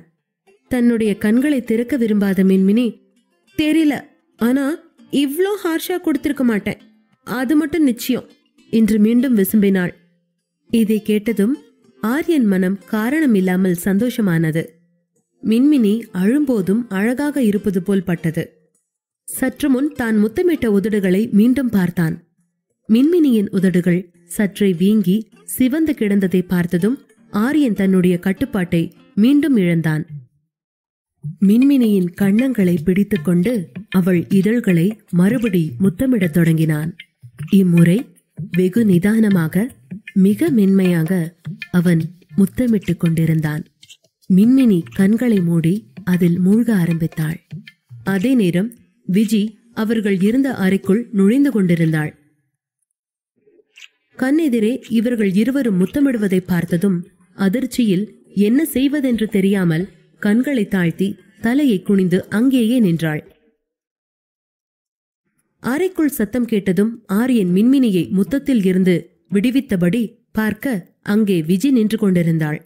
அவளை பார்த்ததும் ஆரியனின் கோபம் தலைக்கேறியது. வர்றப்ப கதவை தட்டிட்டு வரணும்னு கூட அறிவில்லையா என்று விஜியிடம் கடுமையை காட்டினான். விஜி சில நாட்களாக மின்மினியோடு நெருக்கமாக பழக ஆரம்பித்திருந்தாள். அவ்வப்போது மின்மினி இருந்த அறைக்கு வருவதும் போவதுமாகவே இருந்தாள். அப்போதெல்லாம் ஆரியன் அங்கே இருந்ததில்லை. மன்னிச்சிருங்க சார், நான் மின்மினிக்காவ கீழே கூப்பிட்டு போக வந்தேன், நீங்க ரூம்ல இருக்கீங்கன்னு எனக்கு தெரியாது என்று விஜி இன்னமும் முகம் நிமிராமல் இருந்தாள். அது யாரு மின்மினி அக்கா என்று கோபமாக கேட்ட ஆரியனை பார்த்து அவன் அருகில் இருந்த மின்மினியை காட்டி, இவங்கள ஆச்சி கீழே கூப்பிட்டாங்க என்றாள் விஜி. சொல்லிவிட்டு ஆரியன் பதிலுக்கு திட்ட ஆரம்பிக்கும் முன் அங்கிருந்து விரைவாக வெளியேறினாள் விஜி. ஆரியன் இப்போது மின்மினி பக்கமாக திரும்ப அவள் தன்னுடைய கைகளால் முகம் முழுதும் பொத்திக் கொண்டு அமர்ந்திருந்தாள். இப்ப என்ன நடந்துச்சுன்னு இப்படி மூஞ்சியை மூடிட்டு உட்கார்ந்திருக்க என்று ஆரியன் கேட்க, இன்னும் என்னெல்லாம் எனக்கு நடக்கணும்னு நீங்க எதிர்பார்க்கறீங்க? விஜி முன்னாடி என்ன கிஸ் பண்ணிட்டீங்கல்ல, அவ என்னை பத்தி என்ன நினைப்பா?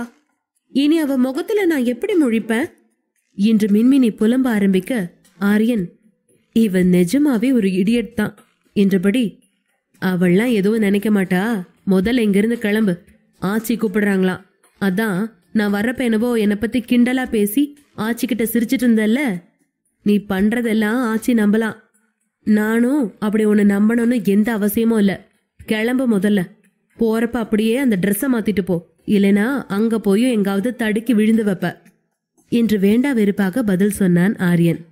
மினியோ வேகமாக தலையை இடம் வலமாக ஆட்டிக்கொண்டே, இல்ல இப்ப நான் கீழே போக முடியாது.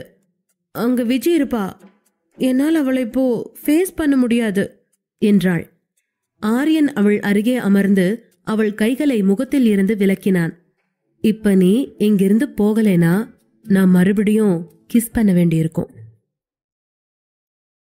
என்றபடி அவள் மேல் சாய ஆரம்பிக்க, இல்ல இல்ல இல்ல நான் கீழே போறேன் என்று அவசரமாக அவனை தள்ளிய மின்மினி கட்டிலில் இருந்து இறங்கினாள். அதை பார்த்து சிரித்து கொண்ட ஆரியன் அங்கிருந்து பால்கனிக்கு போனான். மின்மினியின் அப்பாவித்தனத்தால் தன்னிச்சையாக ஆரியன் முத்தமிட்டானா அல்லது அதன் மூலம் அவளை பழிவாங்க நினைத்தானா? உண்மை அறிய நாளை வரை காத்திருங்கள்.